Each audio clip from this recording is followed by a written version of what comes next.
Kevin May was on the tackle. He had some help also from the linebackers, Andreas Timberg and Mike Distelhurst. Third down, and we'll call it 3. The ball at the St. Peter's 41. Guma gives him okay, and he's trapped in the backfield. He goes nowhere as he's dropped by Anders Timberg. Well, you kind of figured that Guma was going to put the ball in the air. There was 3rd and 3 or 4 yards to go, and the St. Joseph's, they were ready for him. They just stopped him short and lost him about 3 yards there. Boy, did he show enthusiasm for one. Andre was really psyched up about making that stop on Mulcahy. Yeah, he fired through that open gap there, possibly a missed assignment. Guma will punt now. St. Peter's at their own 37-yard line. And the dangerous one, Greg Telemack, he picks it up. He gets to the sideline, cuts back inside. He can go. He's very dangerous. Oh, and he's just tripped up. Hey, you saw the... Tripped over his own man, Paul. Number 79 there, Dave Kish. Tripped over Kish. If he hadn't tripped over Kish, easy touchdown. You saw the ability of Telemack, how he was able to accelerate around the corner and then also change his direction very quickly. Well, last week again...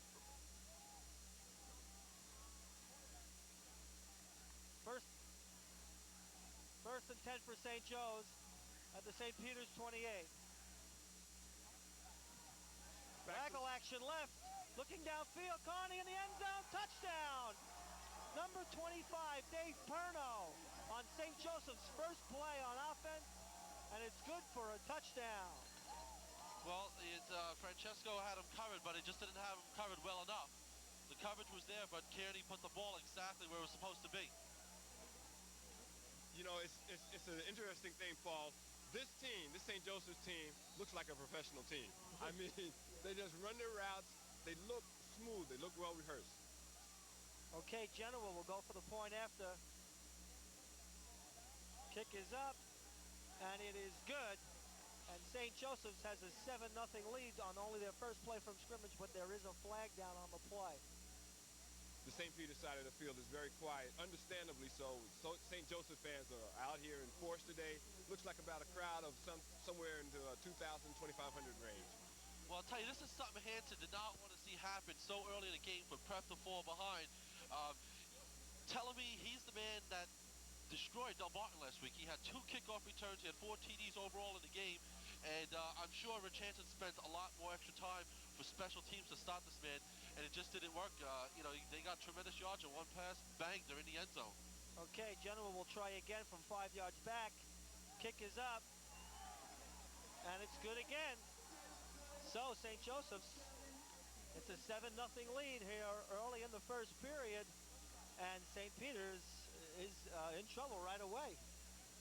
Well, you know, it's early in the game. I mean, very early in the game. But you look at St. Joseph's, their defense is susceptible as well. Their defense has allowed 137 points throughout the season. They've given up 33 to Del Barton last week. They've given up 26 to Passaic and also 28 to Ridgewood. So their defense is not indestructible. No, it's true. They did give up a lot of points last week, although they faced an awesome quarterback in Vinny Ferraro of Del Barton.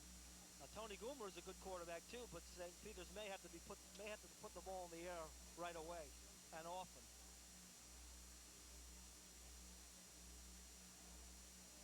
Okay, Wensig will kick off again. Let's see if he kicks short as he did last time. Now this one goes deeper, and it's taken by Delafave. He gained, well, what is he up to? About the 30-yard, 32, 33-yard line it was. Decent field position. You know, this Green Knight team looks very strong on special teams, covering down on the kickoff coverage. Yeah, Tony Karsich mentioned during the week, Tony, that he is very impressed with his kickoff coverage, especially when they get the kick deep. They've been having problems with short kicks, but that time the kick was fine. St. Peter's now with a 1st and 10 from their own 33-yard line. Guma calling signals. Goes option right and goes nowhere. Well, it looked like Guma was going to hand that ball off, but he didn't do anything with it. There's a flag on the play, and Guma was a little frustrated. It seemed like the St. Joe's Green Knights Knights, they were trying to tackle him when the play was over. Yeah, I don't know, but I think a flag is going to go against St. Peter's. Yeah, it looked like number 29, Paul Mulcahy. Tackle on that play was made by number 89, Tim Marabito. He's the right defensive end. Prep did not fool anybody with that option. Well, this is something Hanson does not want Prep to get into, long down situations. It's going to be second down and a long yardage to go, maybe 15, 20 yards to go, and it just cannot afford it against such a powerful team of like St. Joe's. I think Rich doesn't want his team to give up. You know, the papers have been talking all week about how overmatched St. Peter's is, and Rich doesn't want his team to give up, and that's the way he has to look at it. Okay, Guma gives to Mulcahy behind Schroeder. Mulcahy gained around 7 or 8 yards on the play. He just ran it straight up to the right side. Yeah, behind Schroeder once again. Stopped in there by Timberg. Well, boy, I'll tell you, it is cold. That ground must be rock solid. I noticed a lot of the players do have their cleats on. Unlike last week when we were at Cave and Point, they did have sneakers on. However, they seem to be going back to the cleat situation. Okay, it's third down from the St. Peter's 21. They have about 17 yards to go for a first down. Guma now looking to throw. Got a screen to the right to Mulcahy. Gets a couple blocks, but he's not going to have anywhere near enough for a first down. Again, Anders Timberg over there making a play. And an assist by number 53, George Andelung. Mulcahy seemed to come up short about 3 or 4 yards. It's fourth down. Prep will have to punt again. Again, Hanson doesn't like the way, I'm sure he's not happy the way his team's operating so far. 3 downs and punting. You just can't do that against the St. Joe's team. Well, now they also have to deal with Greg Telemack again, who's back there for the punt return. Guma's got to find a way to either keep it away from him or get better punt coverage. I'd kick it away from him. It's easier said than done, Joe. High snap. He does get it away from him this time. Ooh, it nearly hit a Green Knight player. That was Greg Smahowski that it almost banged into, who was blocking Dominic Delafave. But St. Joe's will put the ball in play at their own 37-yard line. Well, that time Telemack didn't get a chance to touch the ball, and that's what Prep is going to have to do. If they want to stop him, the only way to do it is to get downfield and meet up with the ball before it gets in his hands, because if it does, it's going to mean trouble. It might even mean a touchdown every time he touches that ball. Okay, first and 10 for St. Joe's. They're in the I formation with a slot to the right. Telemack is the tailback, Scarlatta the fullback. Play action. He's got Perno wide open. He gets outside. Only Francesco can stop him, and he does. I'll tell you, Perno came out of the backfield. He was wide open. He made a nice catch, but he just caught Prep off guard, and he's down to the 20-yard line.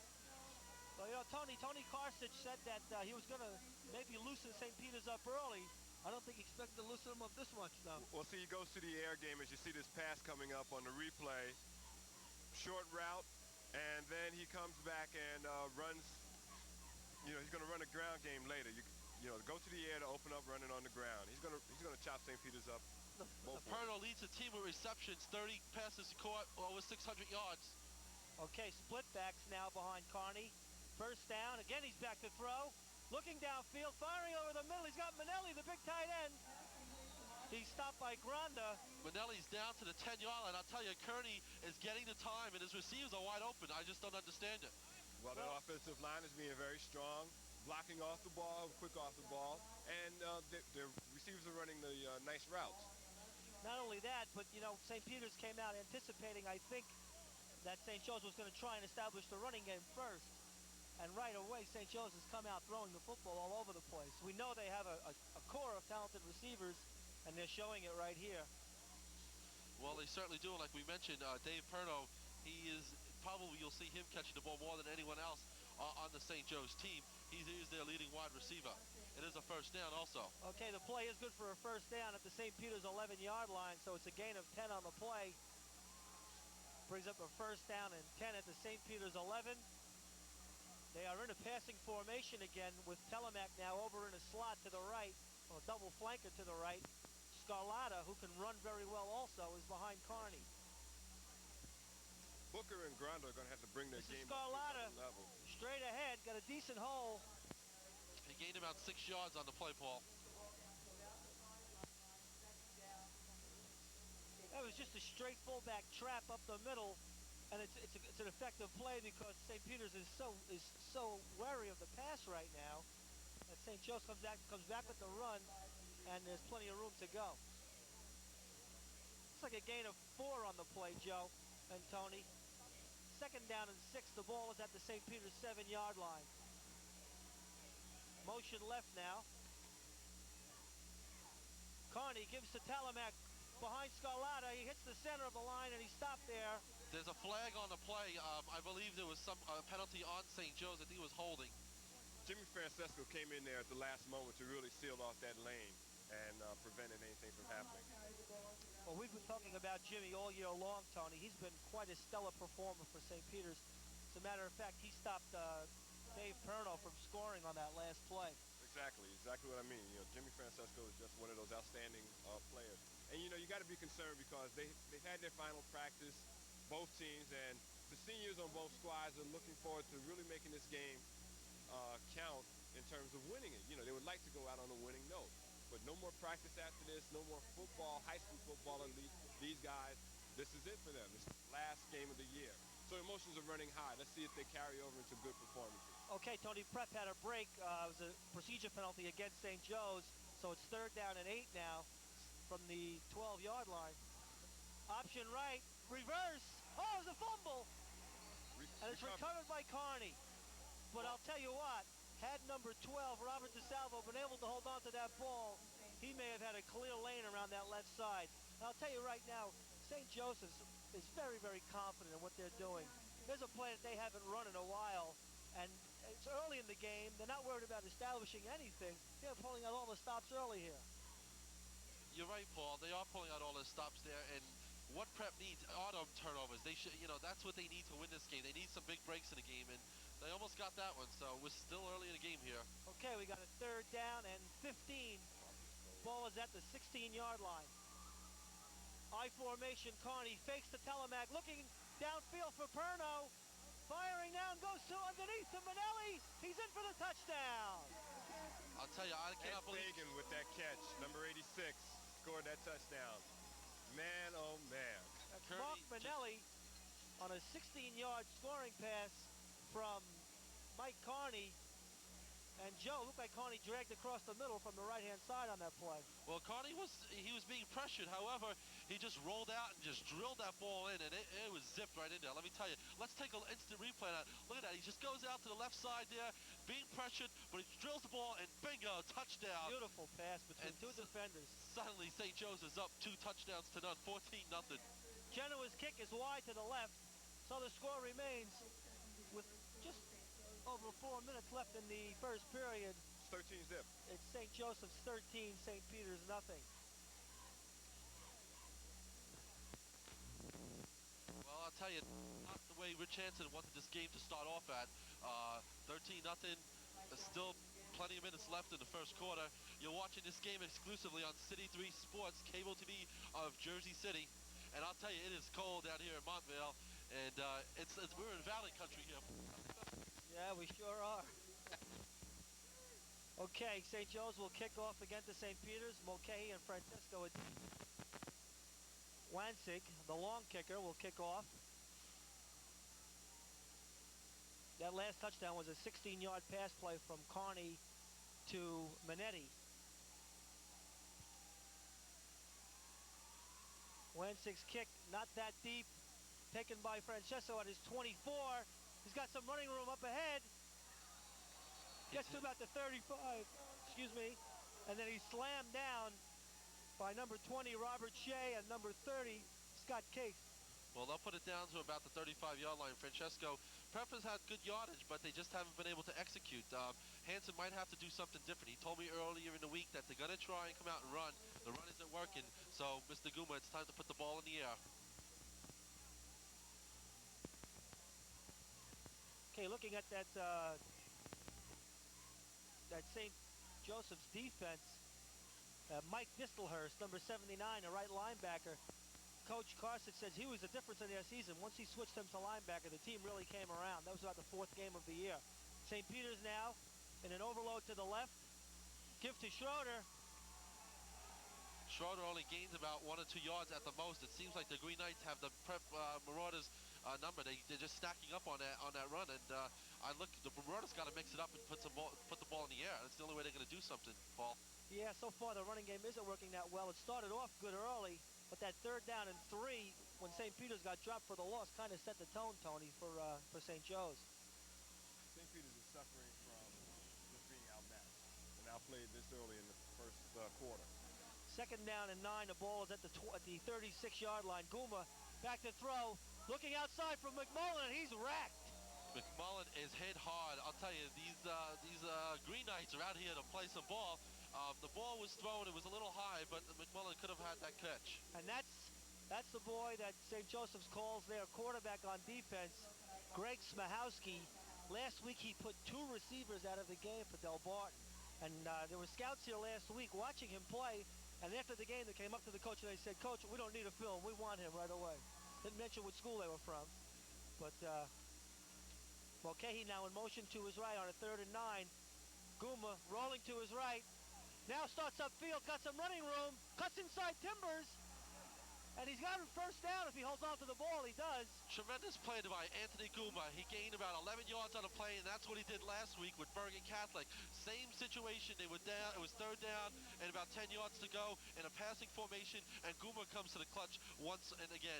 It's no secret that he was rode it back in the air in Hudson County, and that's why. You just saw him right there. Well, you know, Tony, St. Peter's, Del Barton had a lot of success last week with rollout stuff, sprint outs and rollouts. Maybe St. Peter's can do the same here today. Well, I'm just looking at it, and this is St. Peter's first down with only 2 minutes left, 2 minutes and 12 seconds left in this quarter. Okay, we'll see if St. Peter's stays with the sprint out game. They're having trouble running between the tackles thus far. Okay, it's a 1st and 10 for the prep.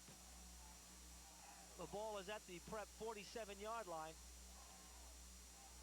I formation. The give is to Mulcahy straight ahead. Mulcahy only gained about 1 yard on that play. Again, the Green Knights were waiting for him. He's nailed by Timbers. And also number 28, Mark Diute. It seems like the Green Knights are controlling the line. I mean, Prep is the bigger team. Green Knights, they're the finesse team, but it doesn't seem that way earlier in the game. They're just overmatching Prep with their line. Okay, 2nd down and 9. That's Schroeder in motion. There's the pitch to Mulcahy. He stopped outside, and he's not going to get anywhere. Nothing doing. He's nailed there by Marabito. Tom Karsicki got there first. So it's becoming obvious that St. Peter's cannot run the football here on the St. Joseph's defense. It's going to be 3rd down and 12 for St. Peter's now, their own 45.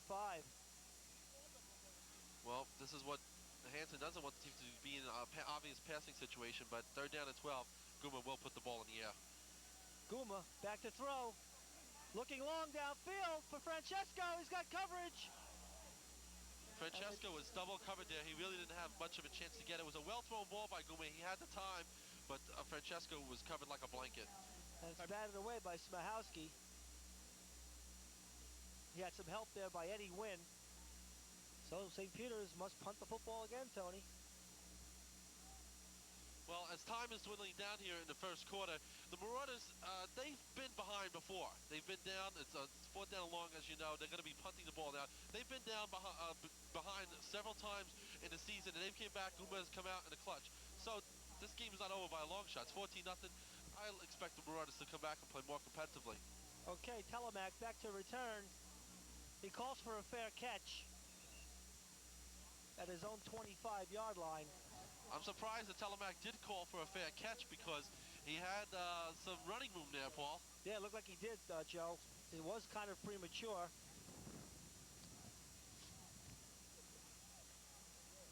But St. Joseph's will put the ball in play with at their own 25-yard line with the 1st and 10. I don't know, Paul. I don't know how that's affecting the players down there, but I am freezing up here in the booth. Yeah, it's cold up here. Okay, St. Joseph's comes out 1st and 10. Carney calling signals. He gives to Telemac. He stopped behind the line of scrimmage, and the ball is loose. And St. Peter's has recovered. This is exactly what the Marauders need. They need to break the down 14-0 late first quarter. That they're going to be down at the 20-yard line of the Green Knights. This is the break that the Marauders are looking for. You know, the important thing in this regard is that the fact that St. Peter's is doing what they said they wanted to do. They needed to take takeaways on the plus side, you know, to make things happen. There's the replay. Looking at this replay, you see a lot of things going on down there with St. Peter's being in the right place at the right time. First and 10 for St. Peter's now. The ball is at the St. Joseph's 27-yard line. They got to execute on this play because they ain't going to get too many turnovers from St. Joseph's. Guma calling signals. Gives straight ahead to Schroeder. And he gets a couple yards once again. Anders Timbers is in there on the stop. He gained about 3 or 4 yards on the play, Paul. But I'll tell you, the Green Knights are playing a tremendous defense, and they're keying both on Schroeder and Mulcahy. It'll be second down.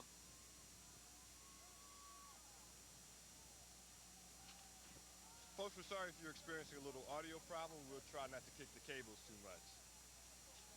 Second down for St. Peter's. And about 6 yards to go. Guma waggling right, looking downfield, throwing for the end zone, and it's out of the end zone. Boy, man, that was a good thrown pass, but it was just overthrown. Again, the Green Knights were there on their defensive coverage. I think it was to Dom Delafave. Was that pass thrown to, Paul? That was Brian McMullen. It was intended for. I couldn't see because we were obscured by so many cameras up here in the press box. Yeah, it's tough. We got to try and watch this monitor. Defending again on the play was number 15, Smahowski, and also number 12, DeSalvo. Now, we know high up, if you look over at the flag on the right side of the field, the wind is blowing from right to left as you watch it on the screen, folks. It may have some bearing on the passing game, so St. Peter's does have the wind right now. Okay, Tony, 3rd and 6 at the 23. Guma, straight drop. Now under pressure, now throwing out to his right. Oh, great catch! Jimmy Flo, no, he couldn't hold on. Oh boy, if that would have made our play of the year if he would have caught that pass. It was a tremendous throw ball. Guma was being pressured, he rolling out, and he hit it. Let's take a look at that. That was a tremendous, almost a spectacular catch. He has the ball there in his hand when Guma. we see Guma throw it. He reaches out with his arm and has it, but he can't hold on to it.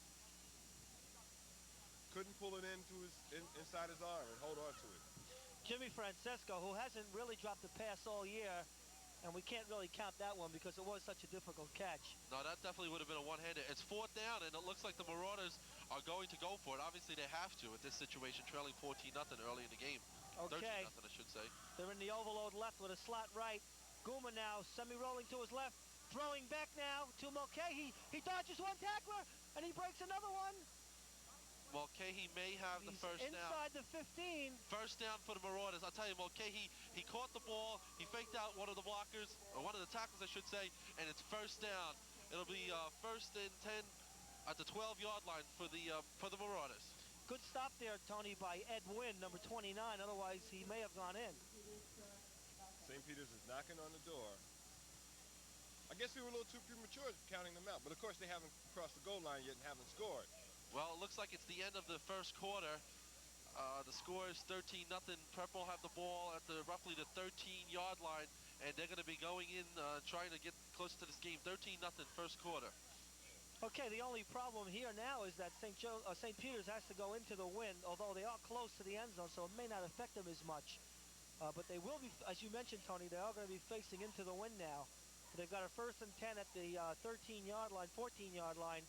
And it's very important for St. Peter's to try and convert here now, Tony. It's of the utmost importance. As a matter of fact, it goes without saying. They're at a point now where they have their best scoring opportunity since this game began to put some points on the board and perhaps, you know, close the gap between themselves and this fine Green Knight team. So nice call by St. Peter's. It was kind of like it was a screen to the right-hand side off a fake semi-roll to the left. They got the St. Joseph's defense rotating to their right, and then Guma pitched it back off to the right side to Mulcahy, and he had a couple blockers there, and he almost broke it. Just a good stop, a fine stop there by Ed Wynn. It's definitely, you talk about critical plays, and they usually don't happen till late in the game. That was a critical play, and it was only like the last play in the first quarter. because they can't get too much further behind. It's 13-0. They don't want to get behind another touchdown. The Marauders have to score definitely. Okay, when play resumes, it'll be 1st and 10 for St. Peter's at the St. Joseph's 14-yard line. The ball is on the right hash mark. Prep comes out in the I formation. Francesco wide right, Delafave wide left. Here's the gift to Mulcahy behind Schroeder. Okay, he only gained about 2 yards. Not much room. You talk about Schroeder and Mulcahy, they're always in the backfield together. They always block for each other. And that time Mulcahy, like you said, Paul, he was right behind Schroeder, but he only gained about 2 yards on the play. Once again, in on the play is Tim Morabito, the 6'2", 210 defensive end. Yeah, that's one thing that impresses me about this Green Knight team. They're big. They sure are big. They're quick. They pursue. They do just about everything right. 2nd down and 9 at the 13. Guma, play action. Looking downfield, firing for Francesco. He's got it for a touchdown. Touchdown. That ball was zipped in by Anthony Guma. Tremendous play. All-county quarterback Anthony Guma zipping into Anthony Francesco. We're definitely going to take a look at that replay in a minute or so here. He put that between 3 defenders, Joe and Tony. That was an awesome pass into a win. And he rifled that ball in there. He threaded the needle, rifled it in, used all the cliches. Well, that's why he was voted all back from Northern, that conference there. All right, they're getting ready to go the point after attempt here. Now, we know that Hanson has a penchant for going for the two-point conversion. Not yet, Tony. Do it here. I think it's too early for that. Definitely. Chris Martin, the holder. Guma's kick is good, and St. Peter's is back in this football game. With the score, St. Joseph's 13, St. Peter's 7. Let's take a look at this instant Okay, here's the replay on that last play.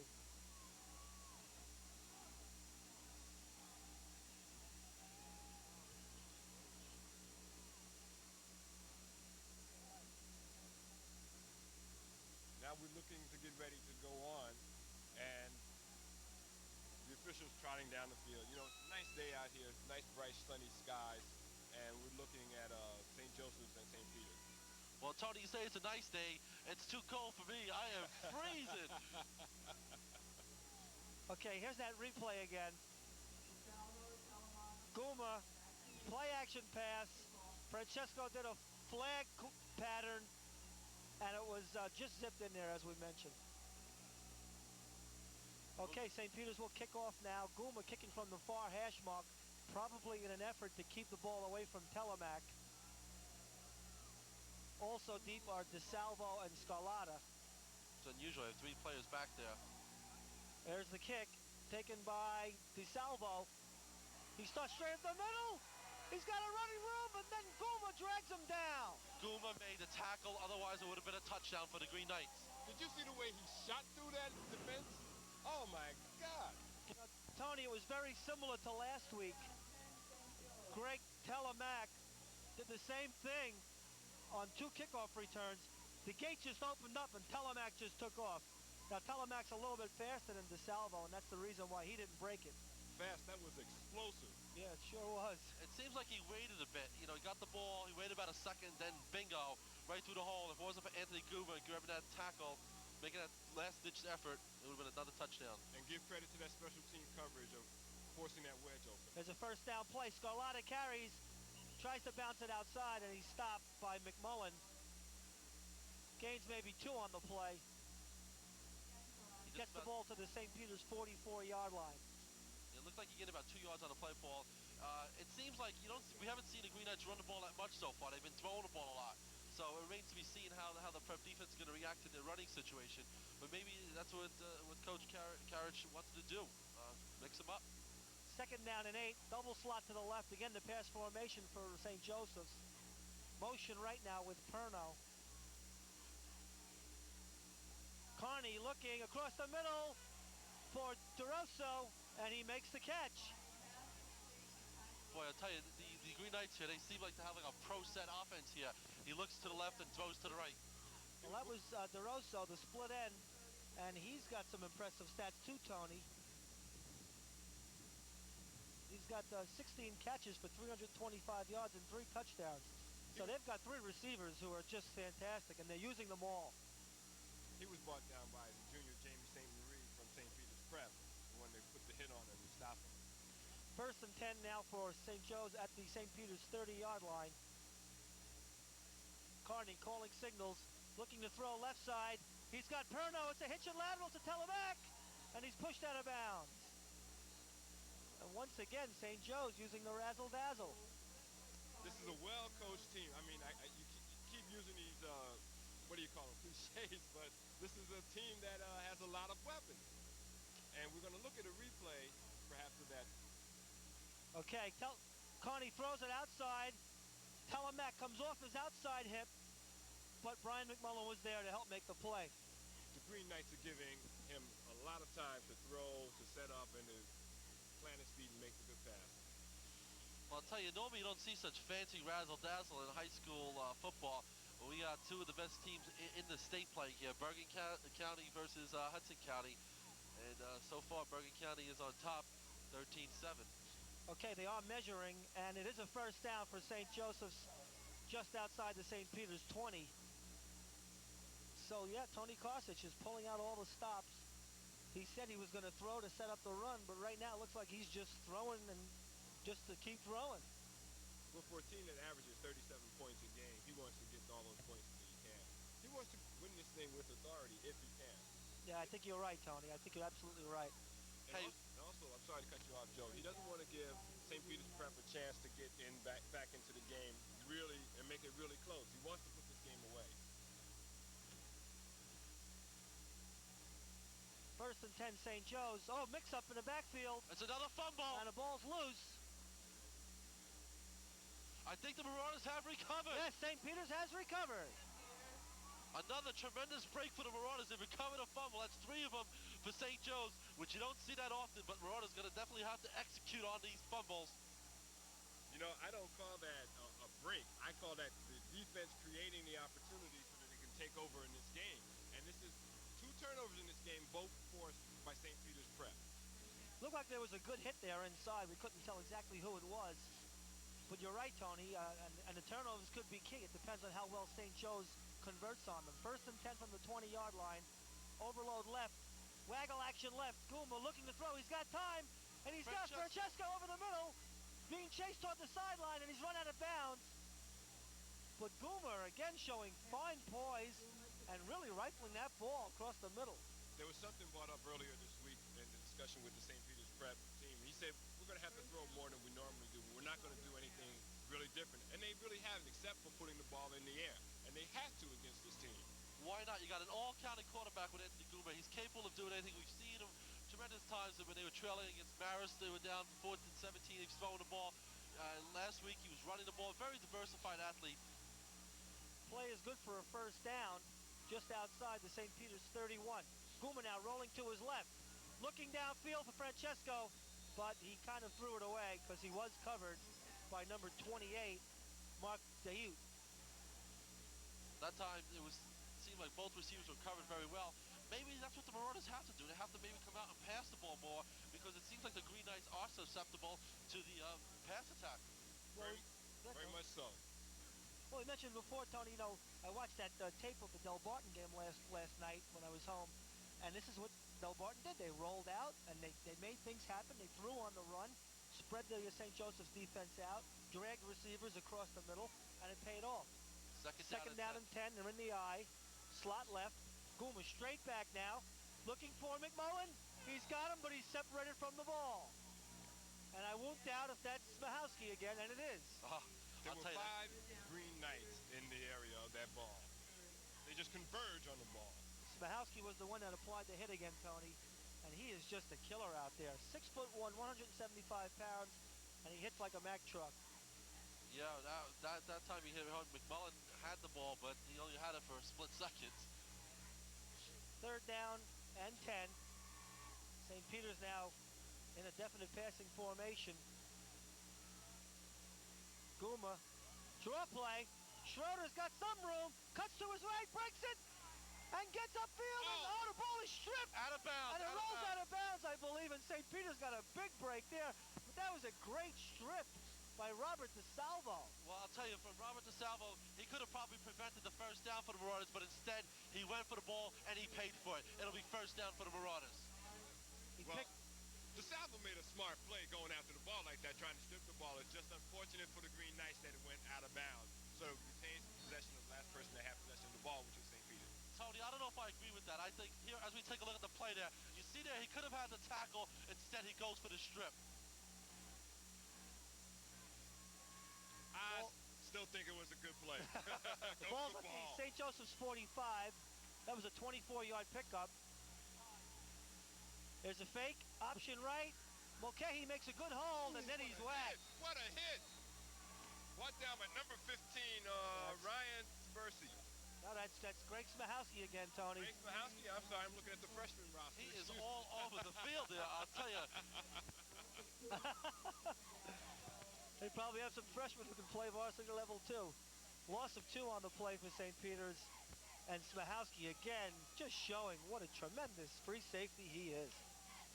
I don't know how Del Barton scored 33 points against this Green Knight team because they are very tough defensively. Referee calls timeout here. Timeout St. Peter's. Well, I'll tell you one thing. One reason why Del Barton scored so many points, Joe, is Vinny Ferrara was on the money with just about every one of his passes. The quarterback from Del Barton. He was threading the needle like crazy all over the field. Now, Anthony Goulmer is having a lot of success throwing the football, but Vinny Ferrara completed almost every one of his passes last week. Also, Del Barton ran the ball a little bit better against St. Joe's than St. Peter's has thus far. They're not having much success in that department because of the way Sminkowski comes up there and just crushes the runner. Well, I'll tell you, the only way the Marauders are going to win this game is if they come out and keep passing the ball. I think that's the way they're going to win this game. They're going to pass the ball. Because he seems to be having a 4th down pass, and then just now he just gave it off to short. That was a run. But I think they're going to have to mix it up, and this time mix it up more with the pass. Unlike previous prep games where they run the ball more, I think we're going to have to see a lot more passes for prep to win this game. Well, there's no doubt about it, Joe, that they have to throw more. But if they can loosen this St. Joseph's defense up a little bit and then come back with the run, maybe they can get some headway here as we continue the second half. They can't get that ground game going without establishing this pass first. I think that's obvious. 2nd down and 12. The ball is at the, looks like the St. Joe's is at 47. 47, 48 yard line. Yeah, roughly 47. in that area. 2nd down and 12.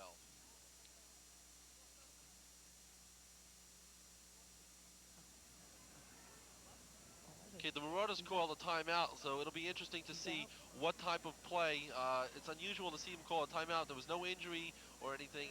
They're on a drive. It's only 2nd down, so it'll be interesting to see what type of play. Maybe they'll have some type of a fancy play here, Paul. I don't think that was a charged timeout, Joe. I didn't see any coaches on the field. Yeah, Rich Hansen was on the coach. Was he out there? He was on the field, okay. I should say. Okay, I'm over here trying to help Tony out with his microphone. Okay, we got a slot left. Split backs. Goulmer sprinting out left. Looking downfield, and it's intercepted by DeSalvo on the far sideline. Cuts back inside, and I'm going to tell you something. That play was actually created by number 89, Tim Marabito. He put tremendous pressure on Goulmer, got his hands up in his face, and Goulmer had really nowhere to see where he was throwing. Well, Goulmer had the ball, he drilled it in there, and the defensive man just made it. He just made a tremendous play on it.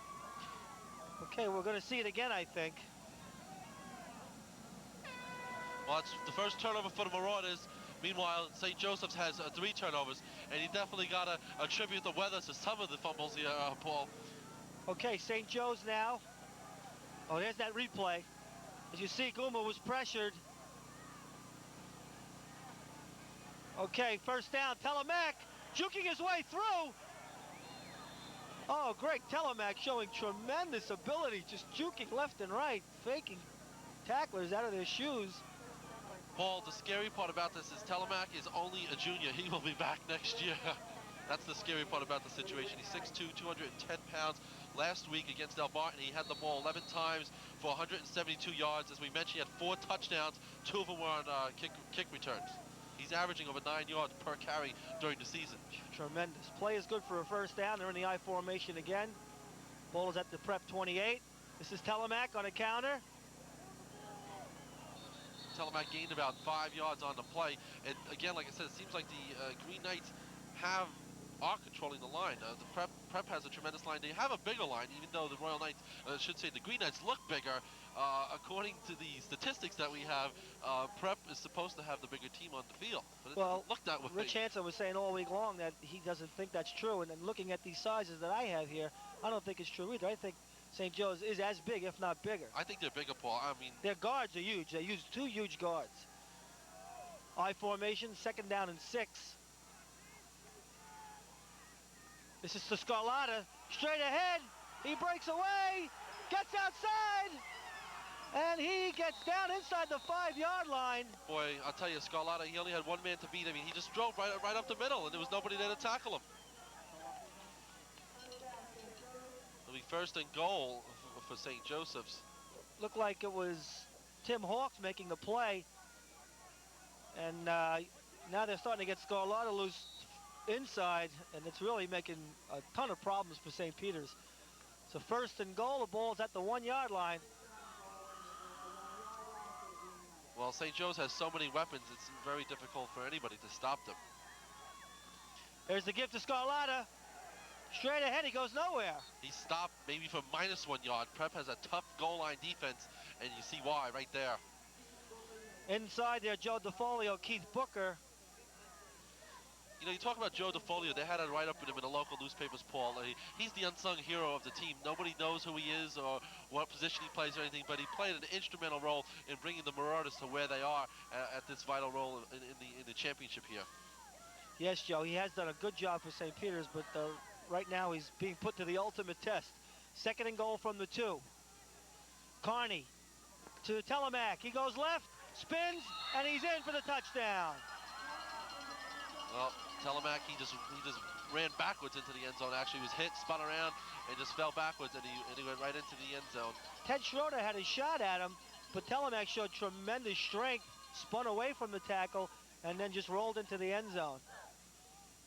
Well, Telemac, like I said, he's the instrumental leader on St. Joe's, only a junior. 19-7, as you can see there on the screen, 2nd quarter. Okay, St. Peter's really can't allow themselves too much more scoring from the St. Joseph's contingency. Otherwise, they're going to be in really big trouble. It's 19-7 now, and Joe's is going for the 2, and they do like to throw on these 2-point conversions. Let's see what Carney does. Motion to the left. Carney fakes left, now option right, and Telemac is in for the 2-point conversion. Well, it looked like Carney was going to throw the ball at first, and then he just optioned it off. 21-7 in the 2nd quarter. This game is a lot closer than a lot of experts, so-called experts in the newspapers, you know, with them large spreads they call. But Prep is playing a good game so far, and by far they're not out of this game.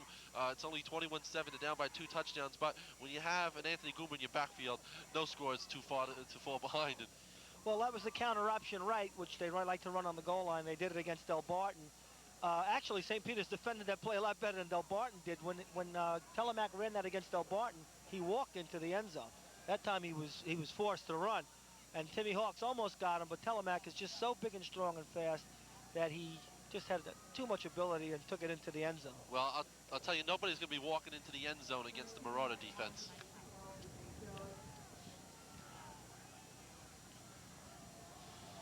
Okay, St. Joseph's kicking off. Wanzig. Back deep for St. Peter's. Mulcahy, and it goes short. And it looks like it rolls out of bounds. Well, now that my microphone is back on, welcome back. Thank you. Sorry, thank Tony. you very much. Yeah, basically we've got under 5 minutes left in this first half, and this Green Knight team is awesome. Do you think we can go down to Vern and Bruce and we can borrow that heater that they had on the field in the pregame show? Because my feet are freezing. It is cold here. The temperature must be, with the wind chill factor, below 0 degrees. I don't know if Ralph Salmon Jules, number 55, down on the field in front of that first heater is going to let us anywhere near. Well, I'm going to go down at halftime and see if I can steal it and bring it up here. beautiful, bright, sunny day, even though it's about 27 degrees here at St. Joe's Regional High School. Okay, Wansig will kick off. Strandes and Mulcahy are deep. This time he gets it a little deeper. Mulcahy gets it at about his own 23. Broke one tackle and then gets hauled down by a number of Green Knights. Mulcahy brought it out to around the 34-yard line. You talk about the Green Knights, they have a tremendous special team. The whole team is tremendous, and everyone knows that the Marauders do have their work cut out for them, as you can tell with the score 21-7. But they are beatable, as is any team. Well, our coffee is now iced coffee. It was only about 15 minutes ago that it was brought up here. So enjoy, fellas. You know, it's interesting that St. Peter's has been getting good field position on each possession. You know, yeah, on the kickoffs. 35 and 40. Guma, they're going to try to go back to the running game. Mulcahy behind Schroeder gets a good gain. I'll tell you, for one more, if it wasn't for that tackler there, Mulcahy might have been running for 6 points there. Well, that time, Danny Granda paid back Greg Smahowski. He got a helmet right in his chest and made a fine block to help Paul Mulcahy.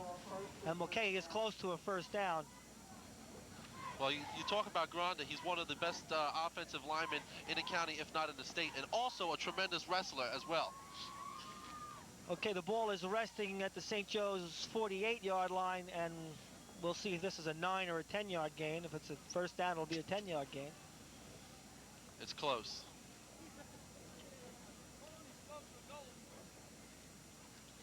And it is good for a first down. First and 10 St. Peter's at their own 48-yard line.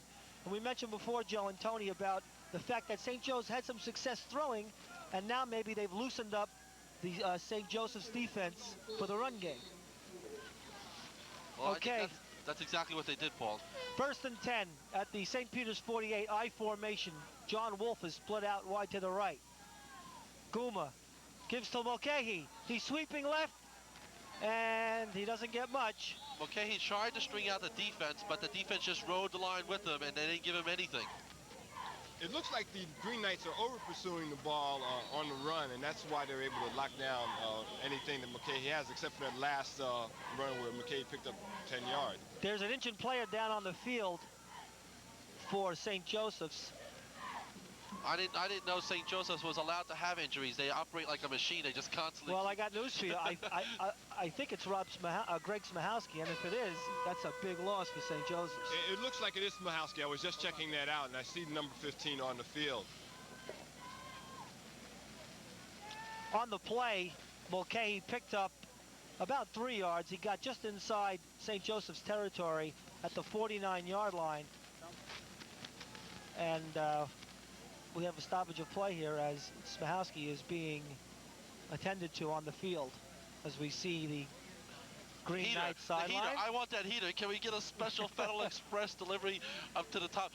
Normally we're in a press box, but today we're on the road. City 3 is traveling on the road, and we're on top of a roof, and it's even colder than it is down on the field. Whose idea was it to come up here today anyway? I think it was yours, Paul. You're the one that wanted to do this game more than anybody. Well, we're glad we're bringing this game to you. This is the first time City 3 has traveled on the road as we take a look at part of our City 3 crack staff with Bruce and Vernon, who I'm sure are in front of a heater somewhere.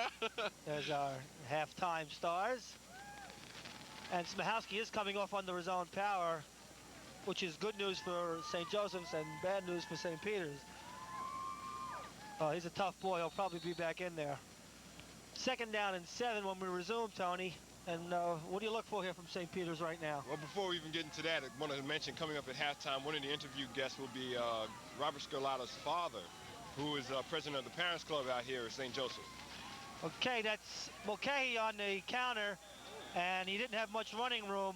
A lot of penetration there up front. By the Green Knights again, they have the penetration. Looks like number 89, Tim Marabito. He has been all over the field, and you know, matched up against him is Pete Bonavoda, and he seems to be having his problems this week, Joe and Tony. Well, last week Bonavoda did a tremendous job of filling in for Presco, and his hands are full today. He's playing against one of the best teams in the state. Well, you know, Mulcahy just did a little dance to get those couple of yards that he got. He jumped over a man, spun around, and tried to keep his legs moving. So he does the things that a good running back should do. Okay, 3rd and 5, prepping a wing right formation. Guma fakes, looking to throw downfield. underneath to Francesco. And I believe he has it. Yes, Yeah. he does. He caught it, Jim Francesco. I'll tell you, I don't know how he catches these passes, but he has the hands. I mean, it's like he has crazy glue on his hands, because when that ball, if it hits him, it's caught. You know, there's no doubt about it. Okay, the play is good for a gain down to the St. Joseph's 34-yard line. Well, you know, as we're about to see in this replay coming up, that Francesco catches the ball right in his bread basket. See, he gets down and he catches the ball right in his numbers and pulls it to his chest instead of trying to catch it out with his hands and arms extended. 1st and 10, prep in a double slot formation now. Guma back to throw, looking, firing across for McMullen. He's got it. Inside the 25-yard line where he's stopped by Ed Wynn. That time McMullen caught it. The last 2 passes that were thrown to McMullen, he was double and triple covered, so you can't take any effort away from him. But this time he caught the ball and held on to it. Also, the receivers are going to be a lot more willing to go across the middle without Mr. Smahowski out there. That's very true. Give credit to the St. Peter's offensive line, because the Marauders are giving Anthony Guma a lot of time to set up and throw and find his receivers. Okay, they're measuring for the 1st down.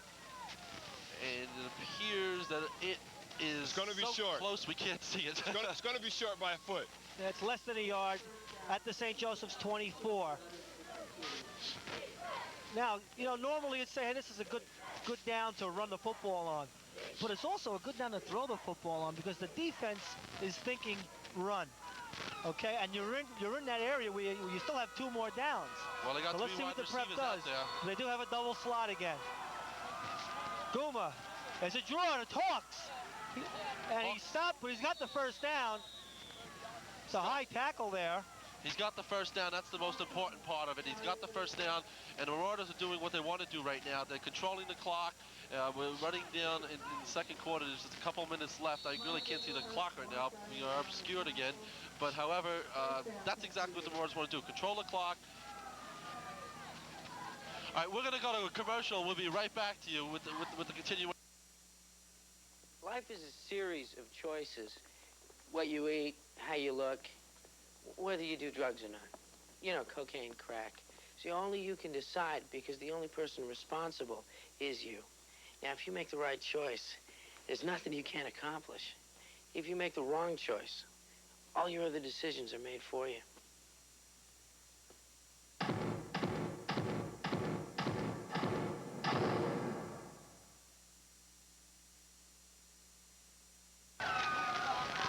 All right, we're back here. Well, I'll tell you, it's so cold here at Montvale that the wires are freezing up and everything. We have to run to a quick commercial, but Guma dropped back. It was an incomplete pass, so it'll be 2nd down now. Okay, yeah, it was intended for Brian McMullen, Jimmy Francesco, and it was broken up back there by Robert Santise.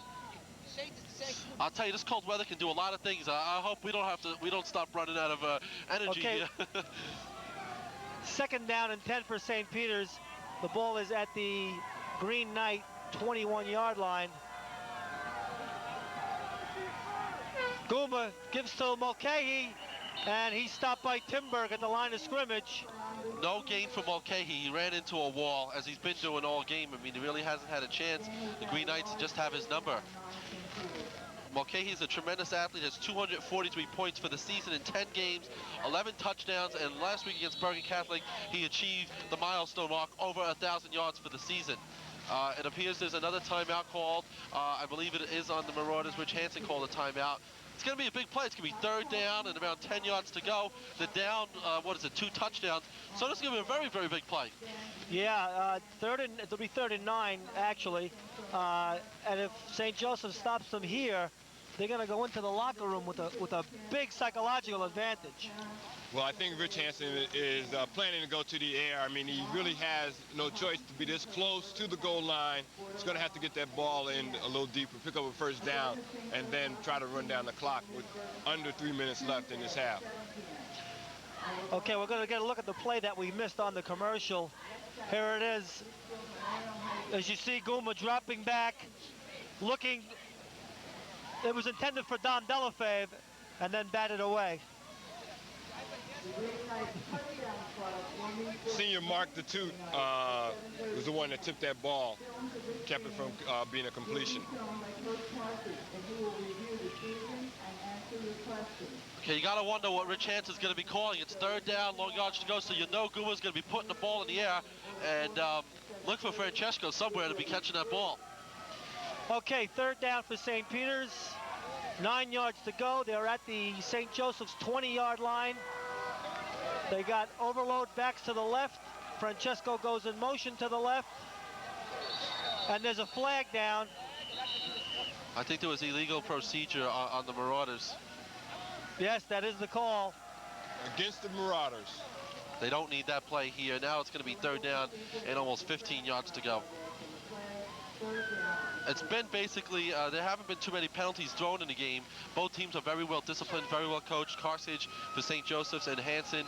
Hanson is, for his 2-year tenure as head coach at St. Peter's, has come up with a record of 19-2. So, you know, his team has discipline. Now, when you get to this level, you know, teams that are this good, you usually don't see too many mistakes out there. Now, let's see if St. Peter's tries to exploit the loss of Smahowski out there, who's playing that free safety. Well, I would if I were them. Well, St. Joe's isn't a prevent-type defense. Oh, that was a tremendous effort. Number 28, Mark Dayut. He just ran over Timmy Hawks and then sacked Tony Guma. What a great individual effort. Well, it seemed like Guma was looking for one man, and the man that I mentioned, Francesco, he was dropping back and constantly looking and waiting for Francesco to get open, but he didn't. Let's take a look at that instant replay. Here it is again. Well, we just got the tail end of it. But you didn't see the part where Dayut just ran Timmy Hawks right over, Tony. Mark Dayut is one of the senior leaders on this team, and Mark Dayut is one of these people who are playing in his last high school game of the year, and he's having a good game. Okay, it's fourth down, and what they call an overnight hike here for St. Peter's. Outside their own 30. Guma pitches, reverse to Francesco. Good block by Guma outside, but it's going to fall way short. It was a gutsy call. I like the call. You sometimes wonder when it's fourth down and long yardage to go, you've always put the ball in the air, but the Green Knights were expecting pass, and they did the reverse, and it was a good call, Mr. Hanson. It didn't work, but it was a good call. Well, Anders Timberg once again with that fine pursuit, but if you noticed on that play, Anthony Guma proved that he is a complete football player. He threw a block out there and got Jimmy Francesco some extra running room.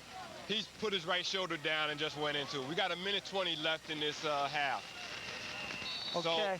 So you can imagine that the Knights are probably just going to keep the ball on the ground and run out the clock. I don't know about that. I don't know about that, either, Tony. That's the thing. You know, they have such a powerful offense. They average over 37 points per game, over 400 yards a game. So I think any opportunity they have, they're going to probably try and put some points on the board, because this game it's a very close game, unlike a lot of the reporters, so-called them, experts, saying it was going to be a blowout. Well, we'll see who's right. Okay, St. Joseph's in the I formation. Perno is to our near side. Fake option, now throwing for Perno, and he's got it, and he's deep downfield, and he's brought down by Timmy Hawks. Well, so much for why saying they'll keep the ball on the ground. That was a kind of a bad decision by Jamie St. Marie. He tried to go for the football early. Let's take a look at this instant replay. Here's the replay. Let's see it again. Watch Jamie St. Marie come up too early. Common rule in football: play the man and then the ball just before you catch, before the guy looks up to get the pass, then you play for the ball. But you got to play the man first. Yeah, St. Marie was just caught up that time whether to play the ball or the man. And I'll tell you, Carney puts the ball on the money, whether he floats it in the air or fires it. And he's got tremendous receivers, and their timing is so good. It seemed like it was a lob pass. It wasn't even the hard thrown pass. It was just a lob pass. But it was an accurate pass, and that's what counts, is accuracy. Well, he was so wide open that he could afford to lob it in there. But credit Timmy Hawks with another fine saving tackle. That's like the second or third time he's done that. That took every ounce of strength he had in his body to pull him down. Perno was ready to go with that ball.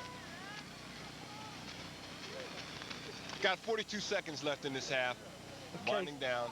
St. Joseph's has a timeout on the field. I don't know how many they have left. I would imagine they have one more, Paul. I they? think they've only used 2 in this half. Okay, they do have the ability to go the length of this field in a very quick time. The ball is at the St. Peter's 33-yard line. Carney, he's got dangerous. a double slot formation again, or slot left flank or right. Carney back to throw, looking right side now, firing, it's intercepted by Francesco. He's up the left sideline. He continues to run, and he is brought down, looks like the St. Peter's 45-yard line. Big play there for the Marauders, very big play. It's going to bring him right into the locker room at halftime here. They're only going to be down by 2 touchdowns. A little bit more speed. Take a look at this instant replay. Here's the replay. Look how he waits there for the ball. We didn't see it on the screen, but if you're looking on the field, he was just sat there and waited for the ball. He had all the time, the ball came right to him. Usually when you mention Francesco's name, it says wide receiver, but also the other safety as well. Okay, let's see what Prep does on 1st and 10. Guma back to throw. Under pressure, he better tuck it in. And he's dragged down. And I hate to... They just waited so long, being pressured, and it looked like, again, the Green Knights were going for the ball instead of the tackle. Well, I hate to be redundant, fellas, but that was Tim Marabito again. And as long as he keeps getting in on Anthony Guma, he's gonna be laying on the ground all day long here today. We've been calling Marabito's number all day. There's 21 seconds left in this half. Well, one thing you have to say for St. Peter's, Tony and Joe, they're not going to sit on this game. They're going to come out and try and win at all costs. No, they could have said, hey, let's take the chicken meal, run the clock out, regroup, come out in the second half. But no, they want to score. They want to stay in this game. They came to play football today. Sorry about that, Paul, but neither team is going to sit on the ball. This is for the North Parochial Championship, state championship. Everything's on the line here, and every team's going to score any opportunity again. As you were seeing there was only a minute left till halftime, and St. Joe's tried to put in the end zone, and now the Marauders are calling a timeout with the ball on their own territory, and they're going to try and do some scoring themselves. Just think, the Green Knights have won the league, the county, and the state 2 years in a row. If they win the state one more time, they will have what they call a triple-triple. That's right, Tony. They won the NJIAA American Division 3 years in a row. They've been picked by the Bergen Record as the top team in Bergen County 3 years in a row. And if they win this game today, they will clinch that triple-triple. St. Peter's is standing in the way. St. Peter's is also going for its first state title, so they've got a lot at stake. They've come to the finals twice and lost twice, so they're very hungry today. I formation for St. Peter's. Motion with Francesco. Oh, a little razzle-dazzle.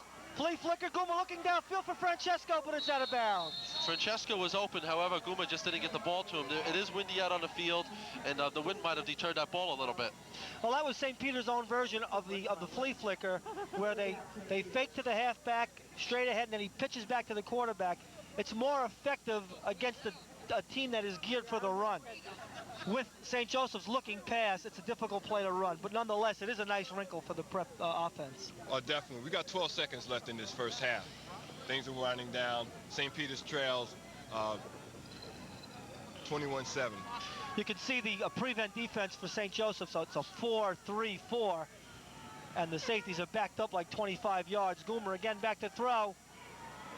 Looking downfield, it's underthrown. It's picked off by DeSalvo. If he gets outside, it's going to be trouble. Oh, and he's dragged down nicely. Timmy Hawks again with a fine stop. He is playing the game of his life. That play is going to mark the end of the first half with the score. St. Joseph's Regional goal, Green Knights 21, St. Peter's Prep Marauders 7.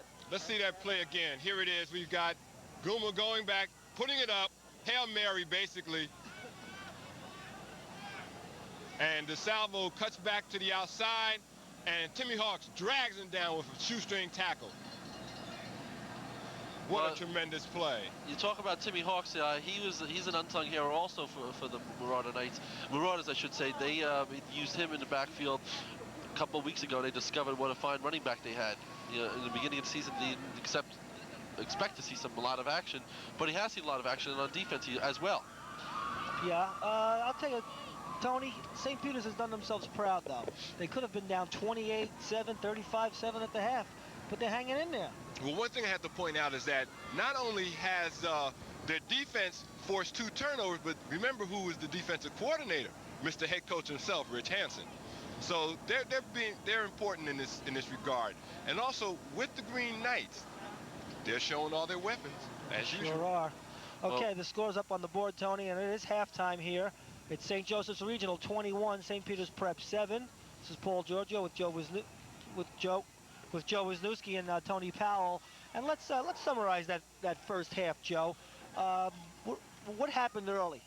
Well, early what happened is Montville came out and started throwing the ball, which was not expected. You expected them to go and run. They have Greg Talamu and Rob Smaglata, and you expected both of them to come out and start running. Instead, Montville first offensive play, they go out and they start throwing the ball, and bingo, it's a touchdown. I think it caught the Marauders a little bit off guard.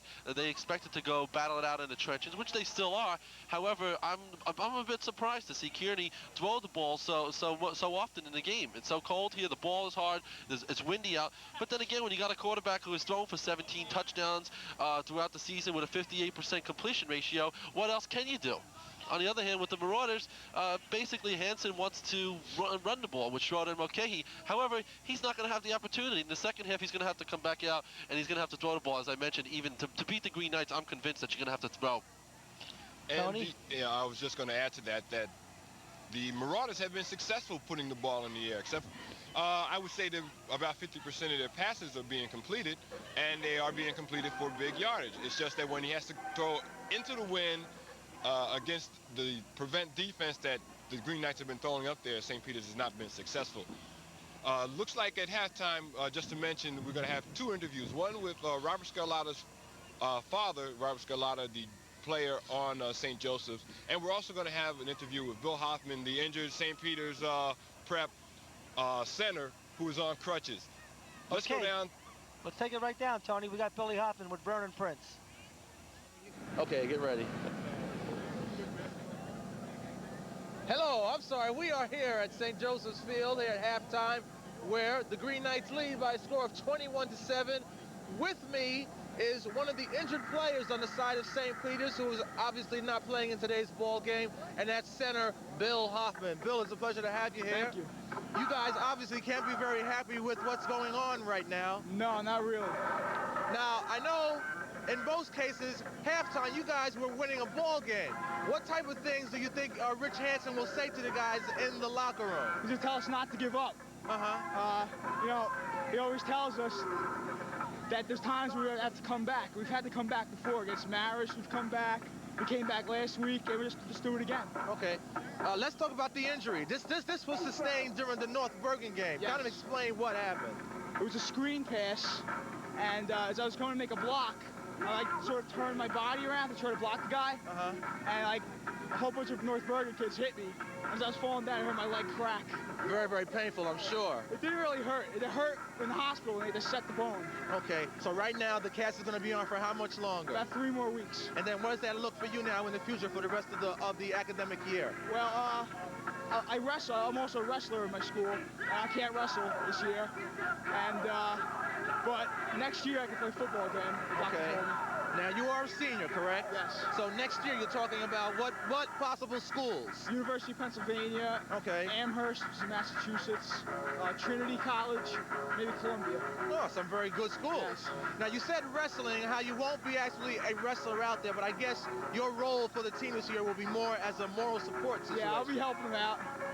Maybe a little, sort of as a coach, maybe. Okay. Be an assistant. What do you think of this St. Joseph's team? I'm impressed. They hit very hard. And they seem to be very quick, correct? Yeah. Well, no, I'm sorry, finish up here. No, I think we can beat them, though. I hope we can come back and do it. We're a good club, too. Okay. Well, good luck to you for the rest of the year. We'd like to see you off those crutches real soon. Thanks. And we're going to go back up to the booth to Tony, Paul, and Joe. Thank you, Vernon, for that interesting interview with Mr. Hoffman, who was the center for the Marauders, and it was a vital role. And Mr. Hoffman obviously is out for the season. I'm sure he would want to be out there playing today, but unfortunately, he's going to be resting and getting that foot healed. I'll tell you, it is very bitter cold here, and there's a lot of things going on. It's 21-7 here at halftime, and we're just about getting ready to send it down to Mr. Dabney.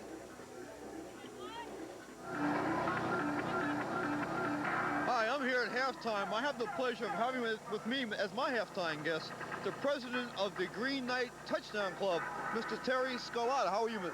Scarlata? How are you doing? Give me some information about your Touchdown Club. What does it do? Well, we started about 3 years ago joining in the parents and to try and raise a minimal amount of money so that we could supply the team with projectors and tapes and films and just try and support the coach as far as dealing with the young men and attending the game so that we can run the gate, run the concession stand, and so forth. And we also started a program 2 years ago for a student athlete so that we give an award every year for the top-rated student on the varsity letter winners. Well, speaking about your student athletes, you have some great student athletes here. As a matter of fact, I know several of them have scored over 1,200 on their boards. Would you tell us who these people are? Yeah, fortunately, we have bright young men, Mr. Mark Manelli, Rob Scarlata, Dave Shea, and I would guess Pat DeRosso also have scored good 1,200 on their boards. They're all in AP classes, and hopefully they'll all go to good Ivy League type schools. Oh yeah, that's great to hear, because that's what we like to hear about, young people doing well on the field but doing in class, because that's the most important thing.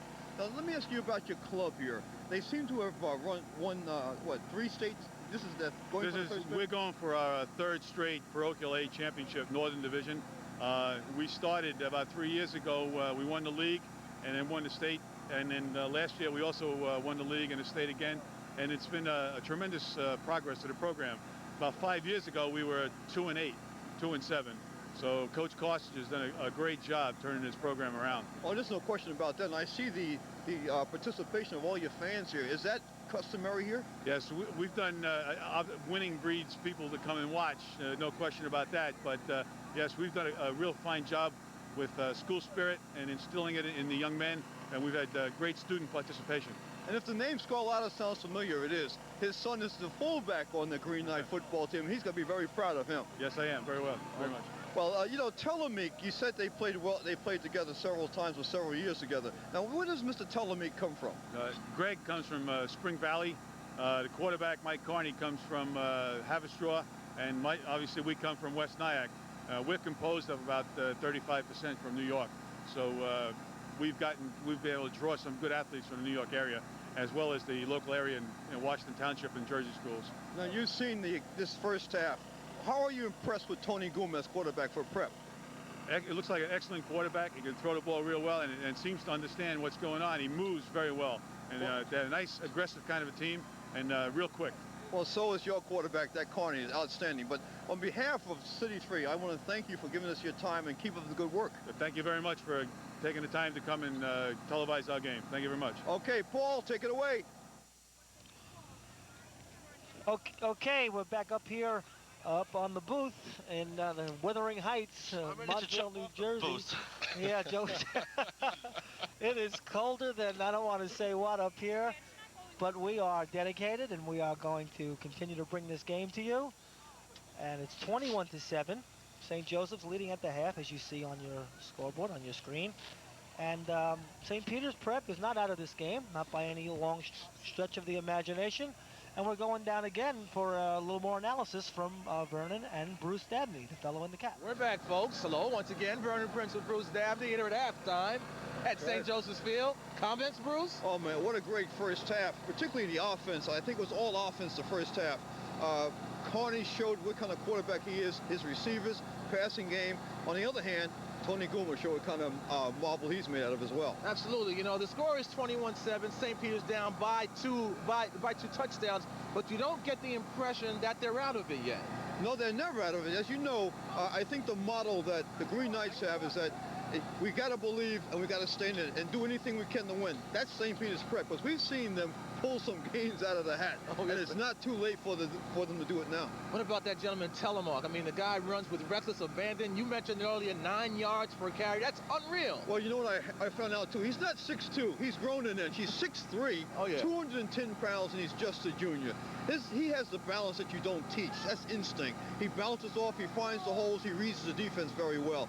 And he's having a great game, as is Jim Francesco for St. Peter's Prep. Yes, he is. You know, and you mentioned Francesco being the offensive receiver.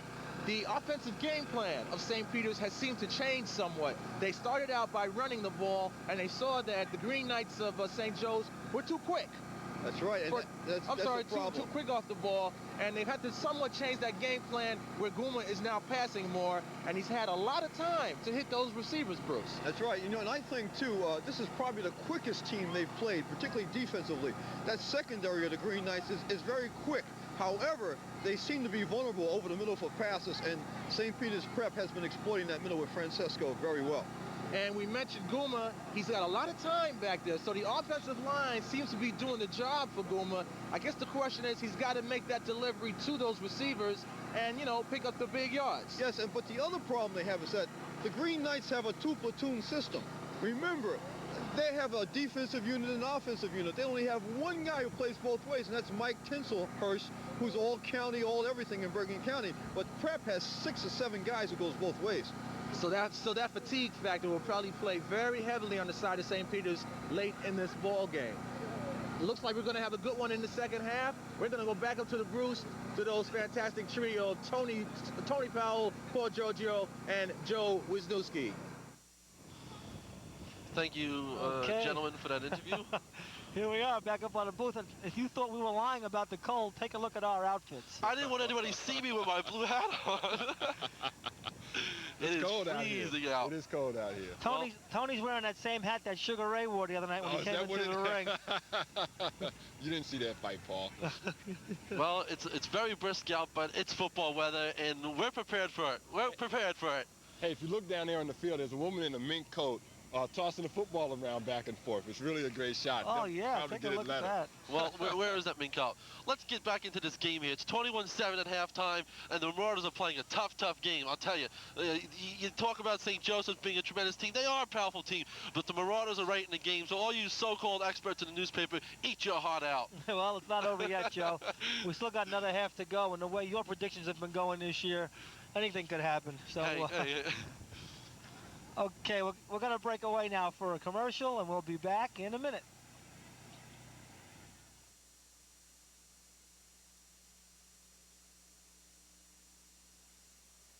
When Fren fell, he called for help. But the only ones there were ignorance, incompetence, indifference. Fren called for help again. Confusion came instead. At last, help came. Help knew what to do. In times of emergency, are you help? Learn Red Cross First Aid, where you work, or call your local chapter. Okay, we're back here at St. Joe's Regional High School for this Parochial A North final. St. Joe's Regional leading 21-7. Let's quickly give a scoring summary. St. Joe scored first on a 27-yard pass from Mike Carney to Dave Perno. The kick was good, made it 7-0. Then they scored again as Mark Manelli caught a 16-yard pass from Carney. The kick was no good.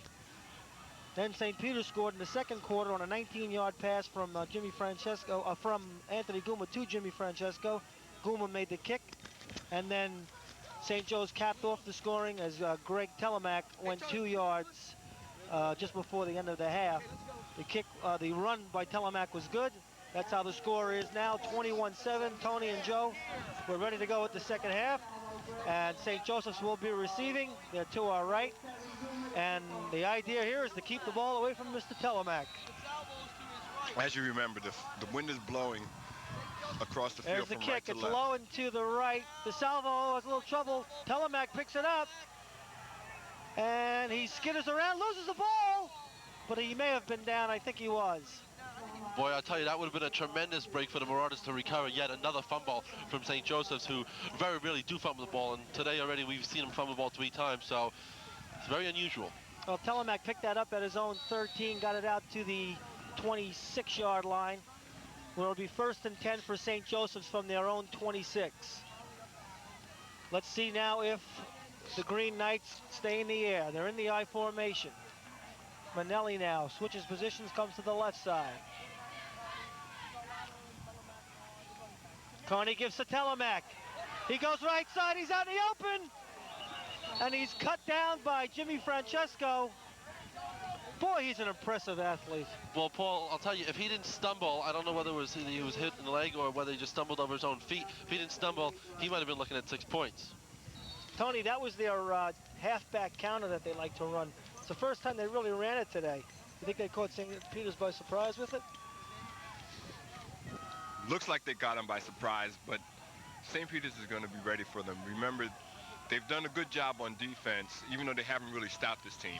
1st and 10. Dive to Scarlata, and he is stopped. DeFoglio stood him up there, number 73 for Check St. that, Peter's. that's not Scarlata, that's a different player. That's Mike Beckerick in the game.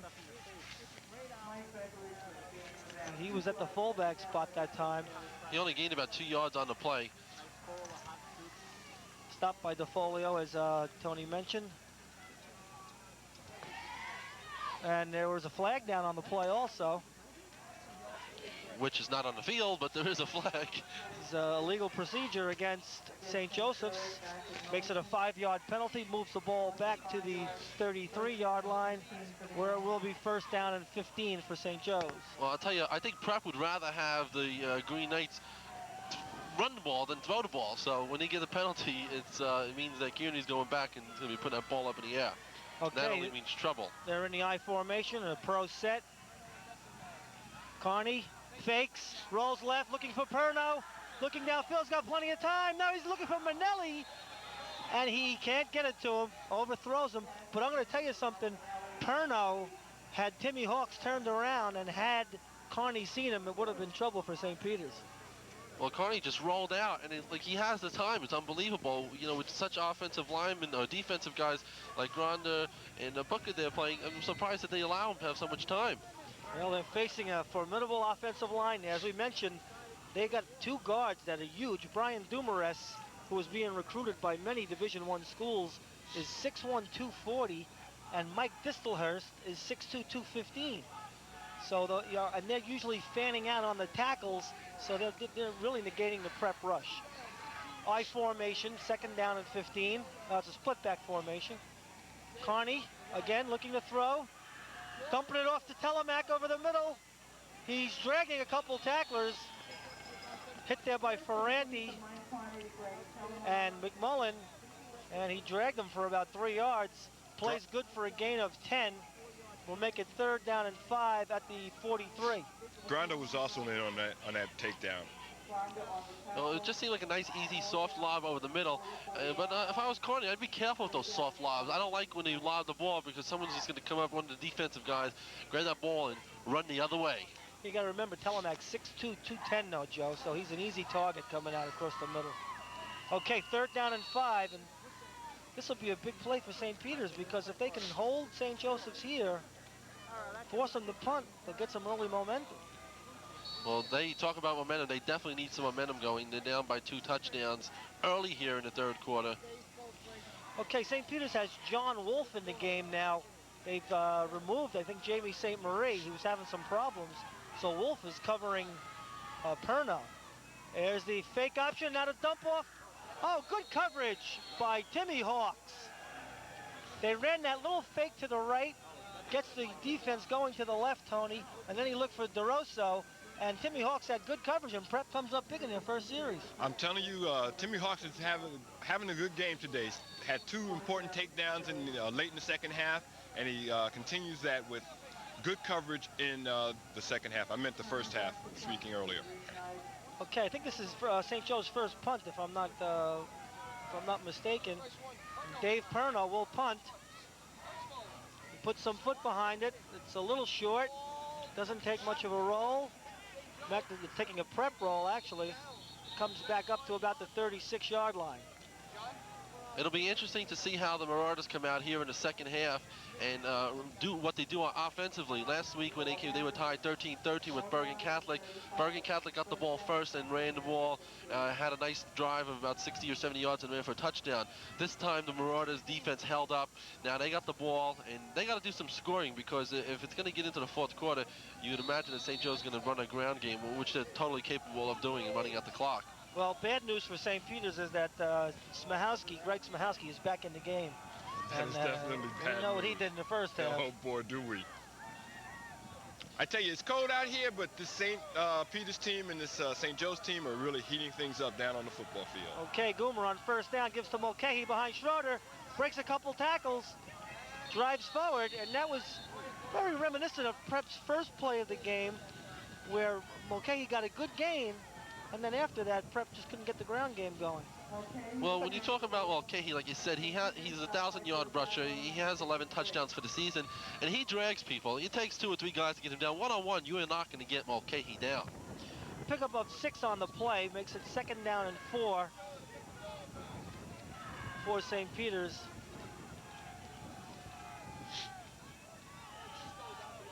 Guma to Mulcahy, he's in trouble. Now, that time, that was not Mulcahy's fault. He had no blocking whatsoever on that head, and it just seemed like his line just caved in. Dayut makes the stop. You know, St. Peter's is having a lot of trouble running to that left side, Joe and Tony. And the same thing happened in the first series. They ran well to the right, then they went left and got nothing.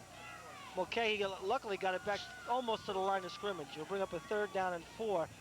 And I think Scott Prusco is in the game. At left tackle. I think I saw his number out there. It's a little difficult to see the numbers in the white.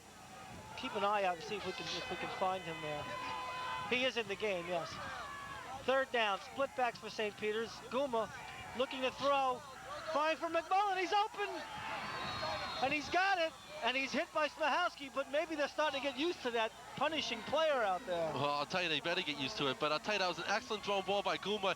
And speaking of lines, Guma's getting a tremendous pressure here as we take a look at this instant replay. And you see Guma has enough time. He sits back there, and right over the middle, McMullen, bang, 1st down. But you can see when Smahowski hits people, how their heads snap. It's incredible. Don't mind me, guys. I'm just sitting up here shivering. It's a 1st down for St. Peter's. The ball is at the St. Joseph's 44-yard line, 1st and 10. As I intimated earlier at the end of the first half, the St. Peter's has been successful going into the air. But that's okay, to his right, he's got running room. Gave a good head fake, but he could not get rid of Smahowski. Well, you see, like I said, Mulcahy, he's obviously running the front end of their running attack right now. And like I said, he gave the head fake. He looked like he had some room to the outside, but the Green Knights are so quick to react, and they just stopped him. That's a gain of 8 on the play, though, Joe, so it's a good pickup for Prep. If they can establish this ground game now and get it going, they can get back in this football game. Do you think we're going to see Schroeder run the ball at all today? Good choice right here. Good choice right here, but he's not in the game, Tony. Right, he didn't touch the ball at all in the first half. We got Timmy Hawks in there right now. This is Mulcahy again to the right side. And it looks like he's got a 1st down, and Timmy Hawks did a nice job of blocking it. I don't know why Ted Schroeder's out of the game unless he's having problems with that ankle again. Well, we know all season he's been plagued by injury with the ankle. However, last week he didn't touch the ball all in the first half against Bergen Catholic. Then in the second half he came out and busted loose, and that's probably what led the Marauders to that victory over Bergen Catholic last week. He did have one run in the first half last week, I want to point out, Joe, but Schroeder, right. Schroeder was not used extensively at all. I mean, one run, and that was early on in the first half. Okay, it's a 1st down for the Prep at the Green Knight 31-yard line. Thus far, a pretty good drive. Again, Tim Hawks in at the fullback. Mulcahy at tail. Wolf wide right. Francesco wide left. Guma fakes.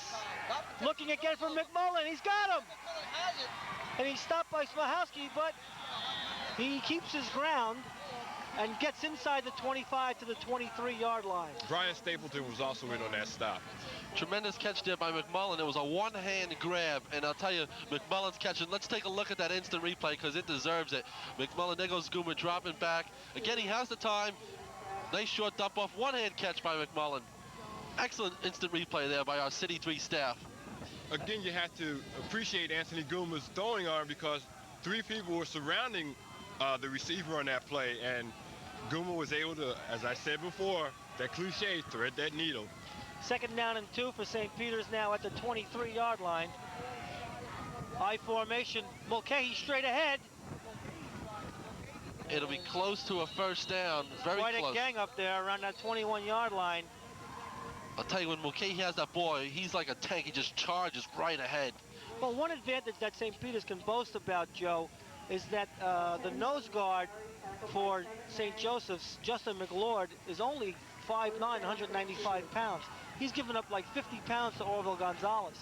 So that's one area that the Prep can run, and they do get the first down at the St. Joseph's 20. Okay, this is the type of offense that Rich Hansen wants to see his Marauders do. Time control, clock control, running the ball, maybe mixing it up with little passes, eat up the clock. Obviously, they can't eat too much of the clock because they're trailing, but this is the type of an offensive drive that the Marauders, and this is what we've been used to seeing in Hudson County with the Marauders running the ball. And this is the thing that Tony Karsich feared. He said St. Peter's is strong where we're weak inside. Last week, Del Barton had a lot of success running inside. So let's see if they can continue it. 1st and 10 at the St. Joseph's 20. I formation. 1st and 10 on the 20-yard line at St. Joe's. Guma faking. Guma, looking. On the cross is Timmy Hawks. He came underneath behind Brian McMullen, and he made the catch. Again, Guma has the time to throw the ball. Hawks coming out of the backfield. We haven't seen Schroeder back there, but Hawks is coming out there, and it's giving them another dimensional to their offensive attack. Play is good for a gain of 7. It'll bring up a 2nd down and 3. Tony, Tim Hawks is having a fine day out there today. I've been saying it all afternoon. Timmy Hawks, he's doing it. He did it first on defense, and now he's showing us on the offense what he can do. Okay, prepping the overload left. Mulcahy got some room. Turns it up inside. Gets close to the 1st down. Stopped by May, Kevin May. And assisted by number 30, Scott Case. But I tell you, every time that Prep runs the ball, it seems like they have daylight in front of him. Then all of a sudden, the Green Knights close up. The play is good for a 1st down. It's a 1st and goal at the Green Knight 9-yard line. This is the type of thing that Rich Hansen's been looking for. He wanted a time-consuming, ground control type of drive so that they can keep the ball away from St. Joseph's. You know what this reminds me of looking at this St. Peter's Prep team real quick? It reminds me of the 86 Giants and, believe it or not, the 83 76ers. Strong teams in the second half that can come back and really take over games. Guma dumps it off. Look at this. Oh, that's a fine catch. Guma is down. He may be hurt. He is down. And if that, he's getting up. Timmy Hawks again making a fine catch. Guma dumped that off beautifully. He was being pressured again by Morabito. I'll tell you, you can't say enough about Anthony Guma, all-county quarterback, all-county back, and he was being pressured. It seemed like there was some type of a blitz on or something, but he just dumped that ball off. It was only a split second that he had time to do it. Play was good for a gain of 3 yards. It'll be 2nd down and goal from the 6, and Goomer is hurting. And I think it's going to force Prep to take a timeout. And if he gets hurt, I'll tell you, they're obviously going to be in big trouble. They got a boy on the bench who they got a boy on the bench who can throw the ball, but he's got no experience. And it's Mr. Nieves, Albie Nieves. He's got a very, very strong arm, but if you throw him into a state tournament championship game, you know, it could be disastrous. No, I think Guma will stay in the game. He is a little hurt, but I think if there's nothing seriously wrong with him, he will stay in. He's a tremendous athlete, and the Marauders need him. Hansen had said earlier in the week, it's gonna, depending on how well Guma plays, is how well the Marauders are gonna play, obviously, because he's done everything for them. Well, I think that Hansen called that timeout simply to give Anthony a chance to recover. And just to remind you again, the score is 21-7 in favor of the Green Knights of St. Joseph's in this NJSIAA Parochial A North Championship Final. And you know, speaking of that, next year I hear this talk about going to a Tournament of Champions in football, which would extend the season at least by 2 weeks. I don't know if I like that or not. I think it's good on the one hand for kids to have a Tournament of Champions, so you have one true state champion in each division, but to extend the season 2 extra weeks, you're going right up until Christmas just about. Yeah, it kind of cuts into the other sports. And not only that, for our purposes, if we don't have a press box, we're not going until December 25th, 24th. Well, I'd like to give my opinion about it. I do want to see a national tournament or a state tournament, just like they have with basketball, even in high school ranks. Get the tournament going. We want the #1 team to be crowned the #1 team. Okay, 2nd and goal at the 6. The Prep is in the power I. Hawks goes in motion left. Pitch to Mulcahy. Looking left, he's being chased, and he is brought down. No yardage on that play for Mulcahy. Again, the Green Knights, I think, like I said, they're gearing up on him. It seems like every time they know he's going to get the ball. It seems like he's going to get the ball. He's stopped by Robert DeSalvo, and St. Peter's just can't seem to sweep. They just can't seem to run outside against the Green Knights. It's just too much of a problem. The pursuit is just too good. Well, you know, you talk about the Green Knights and how powerful they are and stuff, but, you know, I think, like I said, I think the Marauders, you know, can come down here, score, and it'll make the goal very close, and they can still win this game. I'm not saying they can't score, Joe. I'm saying they're having trouble running outside. Third down and goal at the 8. Power I. Fake. Goma looking, throwing. It's caught. Touchdown. What a great diving catch by Brian McMullen. That's the play that they ran against North Bergen for the 2-pointer, and they pull it off again here. We got to see an instant replay on that. We got to. Here it is. Watch this catch by Brian McMullen. You see the fake blast to the right, and McMullen makes just a sensational catch and a great throw by Guma because he kept it away from the defender. Well, one thing I was trying to say earlier is that this team looks like a different team than the one that came out here in the first half. St. Peter's is showing that they are a good second-half team. They've been doing it consistently over the last 3 or 4 games that they played. The funny thing now is that they ran the whole drive without Teddy Schroeder. Now, I don't know if he's hurt, but one key is that they threw the ball a lot to Timmy Hawks, and that might be the reason that Hawks is in there. All right, it looks like they're going to kick the extra point. I was kind of wondering when we would see a 2-point conversion. Rich Hansen's known for that. As we see a penalty flag thrown down, delay of the game. That may be a costly penalty here. Well, it doesn't hurt you that much on the extra point, except that St. Peter's does not have Tony Goomer out there kicking right now. They've got number 33, Carl Alfaro. Well, after Goomer completed that touchdown pass to McMullen, he was helped off the field. He's hurting very badly right now. I don't know how good a kicker Carl Alfaro is. We'll find out. We'll find out. Unless they fake it. One thing for sure, this kick is good. No, it's and blocked. It's not. Oh, we got a flag down. It could be roughing the kicker. That'll be a big break. Yes, a personal foul against the Green Knights, and Goomer will come back onto the field. We can hear the Green Knights fans, because we are at Montvale, our home field. They are upset about the call, but it was a good call by the referee. Well, it's kind of tough to tell from here, Joe, but it's a big call for St. Peter's. Okay, there seems to be a little, the referee is marking off the yardage. Goomer is back in there, so maybe he will attempt the extra point now. Well, they may even go for the 2. The score is now 21-13. And they will go for the 1 with Goomer back out there. Chris Martin will hold. He had a bad snap on that last play, and that's what caused the kick to be blocked. So let's see if he can get a better snap this time. There's the snap. Goomer's kick. It is good. It is good, and it makes the score St. Joseph's 21, St. Peter's 14, and the Marauders are back in this game. Just as I expected for the Marauders to come out in the second half. They are a second-half team. They've done it against Marist, they've done it against North Bergen, and now they're doing it to the Green Knights. And this is still only the third quarter, guys, and we have 35 points scored already. We'll look now at the replay of the touchdown and the tremendous catch. Again, it's the same play they ran against North Bergen, Tony, for the 2-pointer. They faked that 26 blast. McMullen just does a drag out to the left, and he's there. They're just perfect. And I'm going to tell you, I've been talking about Brian McMullen all year long, and I'm going to continue to say it. He has been the unsung hero for St. Peter's this year, both offensively and defensively. He's playing a marvelous game so far, and also Timmy Hawks, 2 players you don't hear much about the Marauders, but you're hearing a lot about them tonight. Okay, Prep's got a new kicker in there now, Mike McCabe. Goomer possibly injured on that play. And now the St. Joe's returners have moved up, anticipating a short kick, and it is kind of short. It's taken by number 22, Scarlata. And he broke a couple tackles before he's brought down by number 68 for St. Peter's, Mark DeCastro. So Prep could suffer here in the kicking game with the loss of Goomer. However, one good thing is they're keeping the ball away from Greg Telemack. Well, I'm sure that's what Hansen had told his kicker before he went out there to kick the ball. Keep it out of the hands of Mr. Talamu, because if he gets the ball, all it can spell is trouble. Okay, it's 1st and 10 for the Green Knights at their own 30-yard line. They got a tight end right with a slot to the right.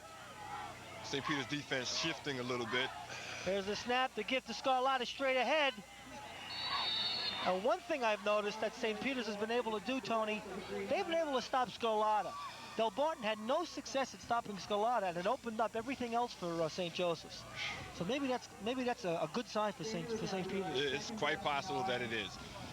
You know, I'm a bit surprised that Tony Karsich is running the ball because he's had so much tremendous success with Carney throwing the ball. So if they run the ball, I think it's to the Marauders' advantage. Well, let's see what he does here now. It's second down. I formation, 2nd and 9. Carney again gives to Scarlata, and he only gets a couple. Only about 2 or 3 yards. I'll tell you, the Marauders, they have a tremendous defensive line, and it's very tough for anybody to run against them. Very tough. When they played Middletown South, who is one of the top 20 teams in the country, I believe a gentleman named Pitts, the Marauders were the only team to hold him for under 100 yards. Stephen Pitts. Great defensive team here for the Marauders. 3rd down and 7 now, and you never know what the Knights are going to call. They're in a slot to the right. Telemac is at the tailback. It's a sweep to Telemac. Cuts behind a block. Breaks a couple tackles and gets the first down, and he is strong. Well, I'll tell you, that was all Telemac. It was all of his effort because he was hit once or twice. He could have went down very easily. Instead, he just kept bumping all over the place, and he did gain the first down. A big first down, too, because it seemed like the Marauders did have the momentum going their way, and now the Green Knights drive continues. Jamie St. Marie was in on that stop, I believe. Okay, it's 1st down and 10. The ball is inside prep territory at the 48. I formation again for the Knights. Fake to Telemac. Back to throw. Carney looking way downfield. It's underthrown. It's underthrown and it's picked off. And that's who Hawks. picked it off? Timmy Hawks. Timmy Hawks again. I'm telling you, this boy is having a great game. Okay, we're going to get a replay on it. And what's happening now, if you watch this, is that St. Peter's is now more prepared for the play action plays that St. Joseph's is running. Absolutely right, Paul. You keep running that stuff, and after a while, you get conditioned to it. You know, Prep does have smart athletes out there. They always do. You know, it's a good school. The kids are very bright, as we know from Tony Powell. He's a graduate of St. Peter's. And, you know, you can't fool them too many times. Well, I'm just impressed with this Tim Hawks. He's a senior. He's playing in his last high school game. And as I've said earlier, he's having the game of his career right here. With defensive stops, you know, 2 great takedowns, 1 interception, and then 2 fantastic catches on offense. And that play marks the end of the 3rd quarter. And like I said before, you know, if St. Peter's controls the ball on the ground, they run time off the clock. That quarter went nowhere. I mean, yeah, I can't believe it. I thought that was a timeout or something. When they said the end of the 3rd quarter, we can't see the time from where we're sitting, but when they said the end of the 3rd quarter, I was like, whoa, where'd that go? That's what the ground game does for you. Unless they're running this clock for some reason, I don't know, but that's what the ground game does for you. It eats time off the clock. So if St. Peter's can continue to move the ball and score, keep St. Joe's off the field. One thing I noticed is that the wind has died down now, so it's no longer a factor, even though as it was blowing right to left earlier, St. Peter's would have had the wind in this quarter. Yeah, it doesn't seem to be blowing now, Tony. Yeah, it's died down considerably, although it is cold out here. Recent weather report says that it is close to 0. With the wind chill?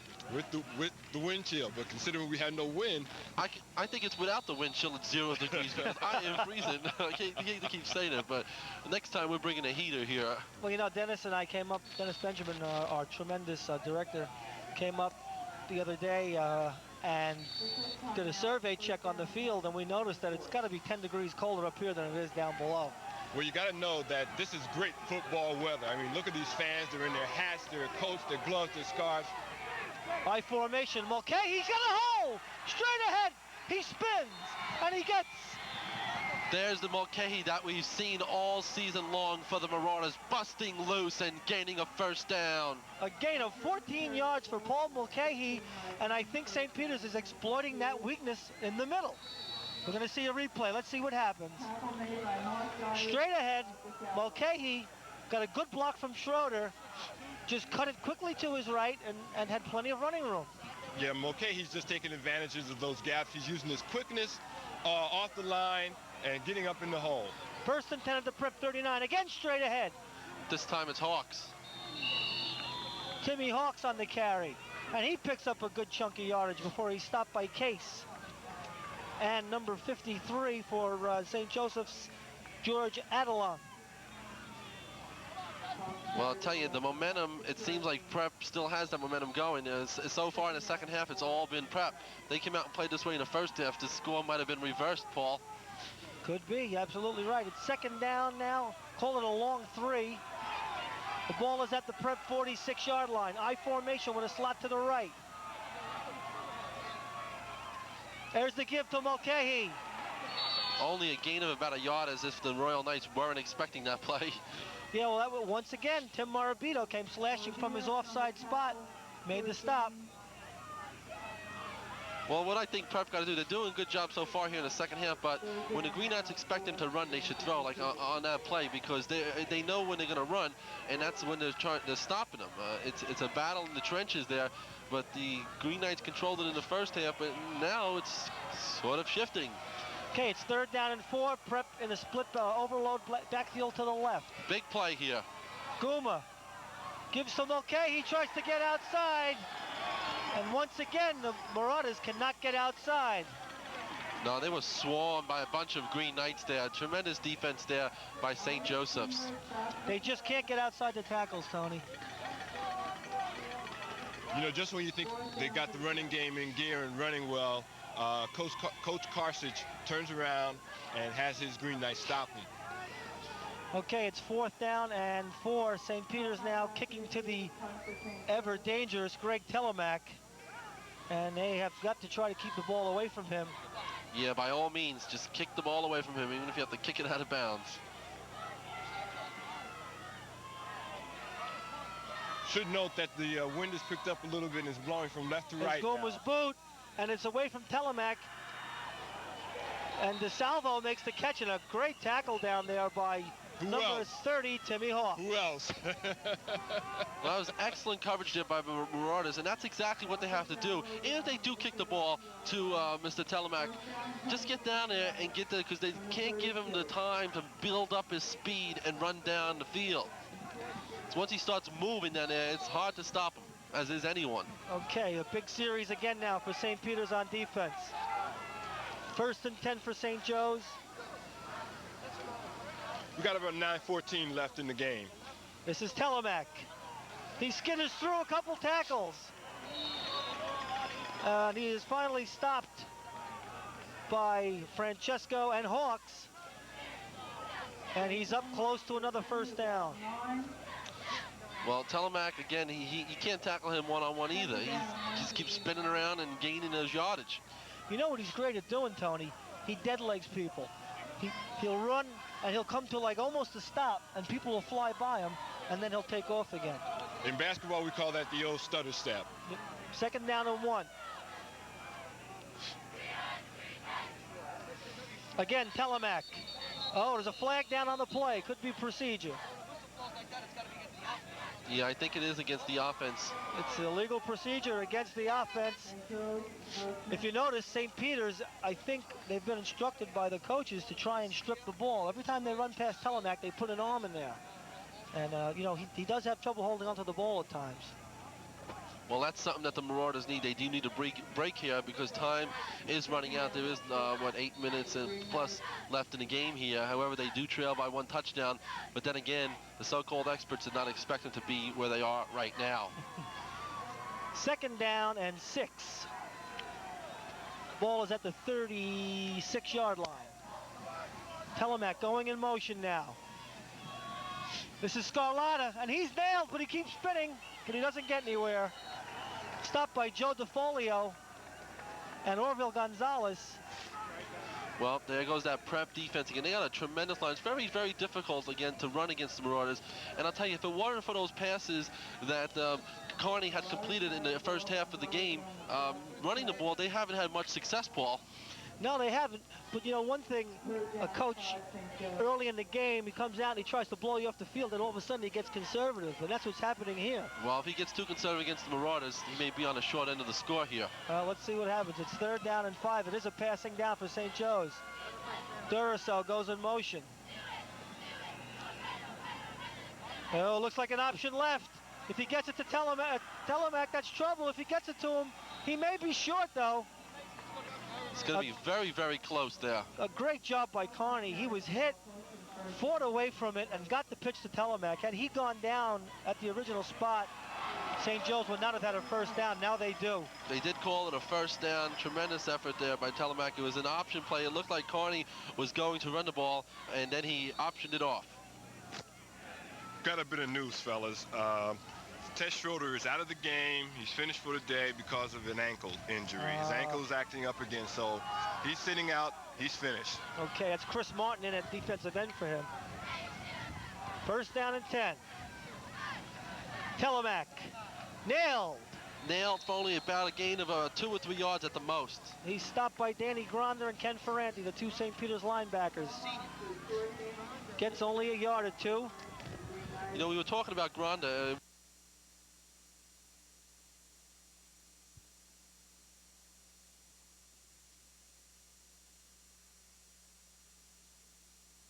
It's Chris Martin in at defensive end for him. First down and 10. Telemac. Nailed. Nailed for only about a gain of 2 or 3 yards at the most. He's stopped by Danny Gronder and Ken Ferranti, the two St. Peter's linebackers. Gets only a yard or two. You know, we were talking about Gronder. We mentioned about him in wrestling. He's one of the best wrestlers in the state of New Jersey, has wrestled in tremendous tournaments throughout the country, and very proud to have him as a New Jersey resident as far as his wrestling capabilities. He can go a long way. Okay, it's second down. We'll call it 9. Ball is at the 43-yard line. Carney, option right. Oh, he's nailed. He's nailed hard there, Paul. I'll tell you, he didn't get a chance to breathe that time. That's Orville Gonzalez, who has done a terrific job since coming in off the bench a couple weeks ago for the injured Bill Hoffman on offense. He's also played defense, and they've made him the full-time nose guard now, and he's doing a great job. That's a loss of 2 on the play. Well, now it'll present a situation that Marauders fear most, which Carney will be throwing the ball. It'll be third down with long yardage to go. And it seems like Carney, every time there's a big play and he's throwing a ball, they get the completion. But there seems to be a little bit of confusion on the Green Knights part side there. Carney didn't know what play was going to be called, and now the Karsich is going to be out there and giving him some instructions. Yeah, so each team has used a timeout now. And those are timeouts that they're going to need late in this game. Well, believe it or not, there's 5 minutes, 53 seconds left in this contest. And it's coming down to crunch time. I don't believe it because it's 5:40 now. And we got a shot of the St. Peter's sideline now. Rich Hansen's in the middle of there somewhere. St. Peter's huddle, excuse me. And Coach Rich Hansen is in there. And another big play for St. Peter's with just over 5:40 to go. And, you know, St. Peter's cannot allow St. Joe's to drive the football here. Otherwise, it'll be devastating. Well, gentlemen, while we have a minute here, I just, last week I had Anthony Goomer on the show, Sports Fans. It's on cable TV of Jersey City. That's Channel 51 Community Access at 7 p.m. Anthony Goomer was my special guest, and we talked about his tremendous season. That's, again, every Thursday, Channel 51, 7 p.m. And also, we're going to be having a new talk show coming on City 3. In addition to that, we're going to be covering some basketball action. We're going to be covering some college basketball on City 3 with Marist will be going on to battling St. Peter's College at the Yanatili Center. In addition to that, we're going to be covering some Jersey City State College basketball. We'll be covering all of the high schools. A lot of stuff going on with City 3 Sports. So come in and join us in. And if you have any recommendations, call us up at the studio. Call Dr. Dennis Benjamin. He's the one that runs the show. Yeah, but what's that show on 51 again? What's the name of it? Sports Fans. Third down and 11. I formation. DeRosso goes in motion. Carney fakes to Telemac. Here comes Ferranti on a blitz. They got him in trouble. They're going to sack him. Tremendous play by the Marauders. Tremendous play. I'm going to tell you what. Keith You gotta Booker. give Rich Hansen a lot of credit on that call. He fired Kenny Ferranti right into the area that Carney was going to roll. And Ferranti ran him down. Booker got him from behind. It's a big loss, and the prep is on a roll. Yeah, they certainly are on a roll here. There's time running out for them, though. There's only 5 minutes left in the game, and they got to score a touchdown against this tough St. Joe's team. We're going to get a replay here. It seemed like Carney was a little bit confused. He didn't have anybody open. Actually didn't have time. There's the punt. Oh, it's a fake! Oh, it's Face a mask. fake! No, And a nothing. flag! There's 2 flags on the play. I don't know what they were. One has to be a face mask. That is a gutsy call by Mr. Tony Karsich. That's a terrific call. That's a terrific gutsy call. That's the things that championship teams do. No one ever expected that play so close into this game, and it is a face mask, as the referee indicates. I'll tell you, the Marauders, they had him, they held him down, they stopped him on a big play, and then for Karsich to pull a trick out of the bag like this, give a lot of credit to the St. Joe's team. Oh, we got to see that play again. Terrific play. We hope we can get another look at it because we didn't see it live. Oh, what a break there. Okay, it'll be first down for St. Joe's. And Prep is really in a hole now. The penalty gives them an additional 15 yards. And I'll tell you that Robert DeSalvo, he's a tough runner also out in that open field. First down and 10. Ball is at the St. Peter's 15.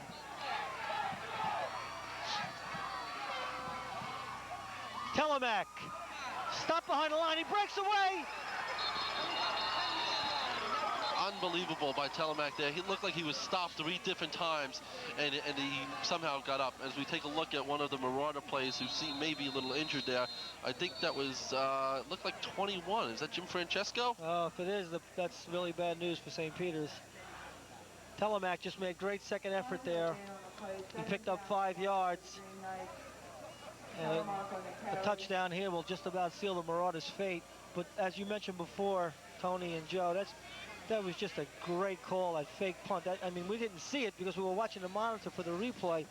But all of a sudden, I looked up and I saw DeSalvo with the football, and I said, oh, man, look at this. That's just a great call. And we did find out who the injured player was. It's Jim Francesco, but he is walking off on his own. He is right up. And as we mentioned, Jim Francesco is a wide receiver and also the free safety, and he plays a vital role for the Marauders, both on offensively and defensive course. Gentlemen, I'll tell you, I'm really surprised about the score here because, again, everybody was expecting the Marauders to get blown out in this game, and it's quite the contrary. This is a very close game. Well, the Bergen record had it 13 points, 20-7.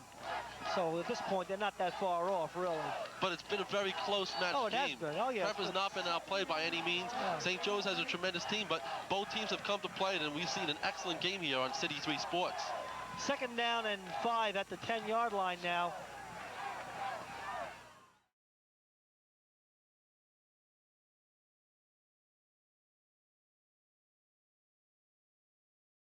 City 3 Sports. Second down and 5 at the 10-yard line now. This is Telemac, straight ahead. Breaking tackles left and right, still on his feet. He loses a football. Fumble! And St. Peter's gets it back. Unbelievable action here. Well, we had said that he has a penchant for losing a football, and you keep grabbing at those hands, and it paid off. It's real interesting looking at this crowd out here, how 1 minute the St. Joe's fans are going crazy, and then just on that turnover, St. Peter's fans on the other side of the field started shouting and screaming, and the people jumping up and down on the St. Peter's Prep sideline. This game is truly state championship quality. Well, the real difficulty, though, Tony, is that St. Peter's has to go 99 yards now against a team that is not a great defense, but still, going 99 yards against any team is very difficult. Let's see what happens. Well, they've got a little under 4 minutes to go in this game. Let's see if they can do it. This is Mulcahy straight ahead. He only gets out of the end zone. Just barely gets out of the end zone. This is a rough situation for the Marauders to be at their 1 foot yard line there. Well, they're at about the 1 yard line, Joe. Give them a little bit more credit than that. But one thing you have to say is that Coach Hansen has definitely had this team ready to play, as you guys have mentioned. They're not quitting. They're not giving up, even at this situation with their backs definitely against the wall. The ball's second down and 10 now from the 1. Guma faking, looking, throwing, and it's caught! It was knocked in the air by DeSalvo. He almost picked it off. Francesco came up with a big reception again. Francesco caught it.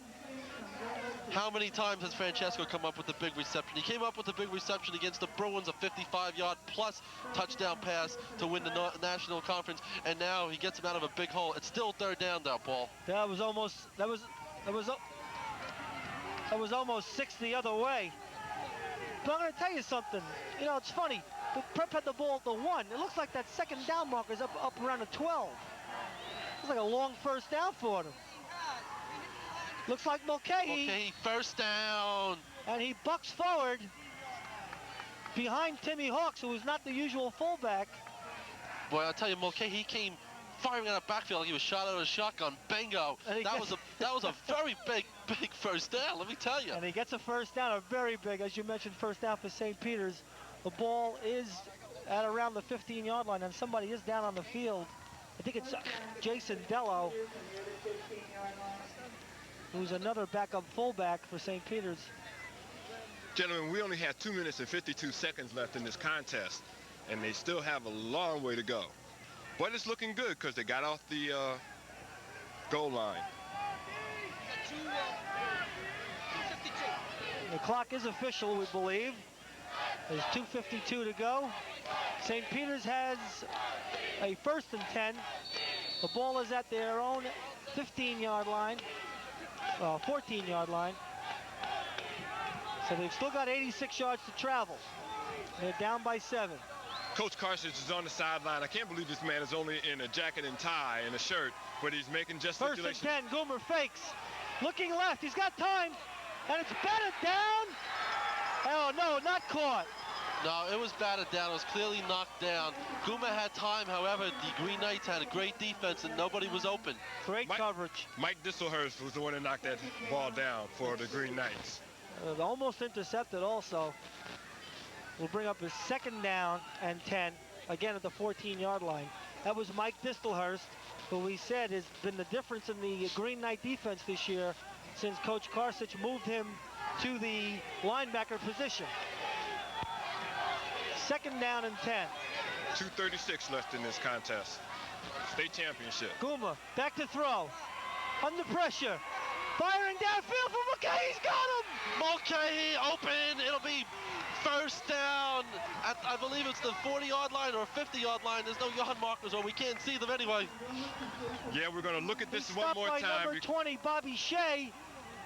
Mulcahy came out of the backfield and then just ran a post pattern, got behind the linebacker and in front of the secondary. You know, there's a lot of room there between the deep secondary and the linebackers, and the play was good for a Prep first down. Mulcahy had to also turn back toward the ball because that ball was slightly underthrown.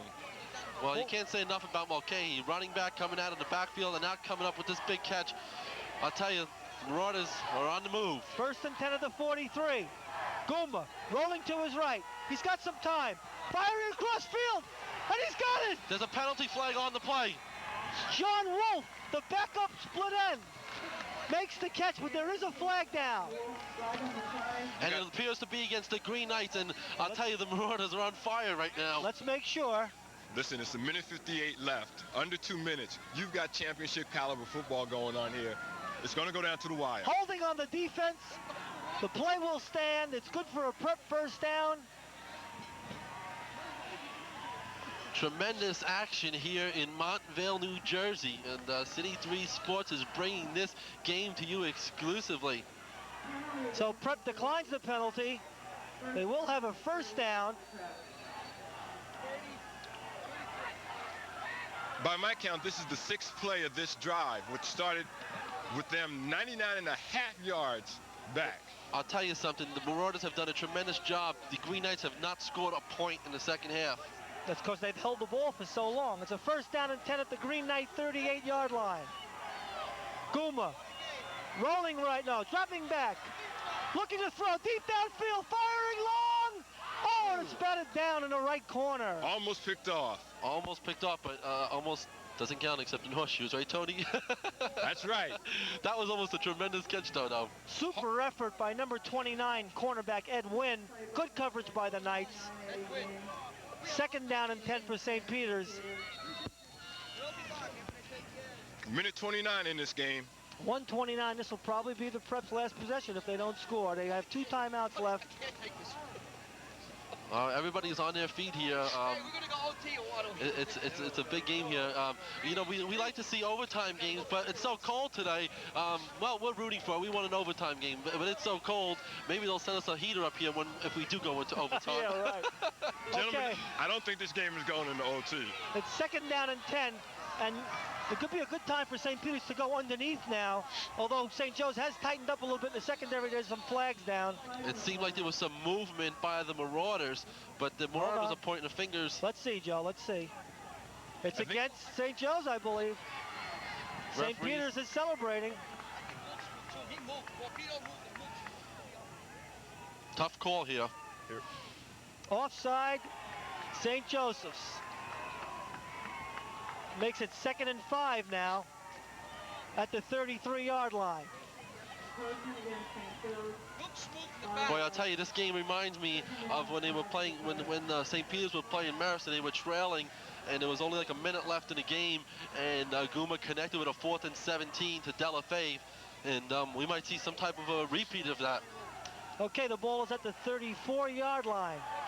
2nd down and 5. Prep in the I formation. Again, no Ted Schroeder out there. Guma, draw play. Mulcahy breaks the tackle, spins, and gets close to the 1st down. I'll tell you, anytime you see Mulcahy spinning around, you know he's going for some extra yardage. Tremendous running back there. But you know what's interesting, as St. Peter's takes a timeout on the field, should St. Peter's score, you know that Rich Hanson's going to do his favorite and go for the 2 points. I don't know, Tony, today, because you know why, Tony? It's so late in the game, and a tie goes into that playoff situation. I don't know if he's going to do it today. You don't think he'll take the chance on that, huh? If he does it, he gets it, he should be Coach of the Year. Well, I'll tell you, if he doesn't, it's the right choice, because getting the 1 is fine. You tie it, and then you go 4 downs each. The only thing is, Ted Schroeder's out. Therefore, he may go for the 2 because Ted Schroeder was out, and he feels he doesn't have that 10-yard power game. Well, you talk about the 2-point conversion. That's what makes high school football and also college football so much more exciting than the NFL is. And last year, when the Hurricanes played Notre Dame, it cost them the national championship when they went for the win. But you know, first, St. Peter's Prep has to score. That's right. They've got to score first, or the rest of this is not important. Okay, and they've got 28 more yards to travel, and it's a difficult 28 yards. No, it's cold. You know, the closer you get to that goal line, the tougher it gets to score. Yeah, well, we know, but like it says, the Marauders, it seems like every time they touch the ball here in the 2nd half, it seems like they are moving the ball, and they're moving it very well.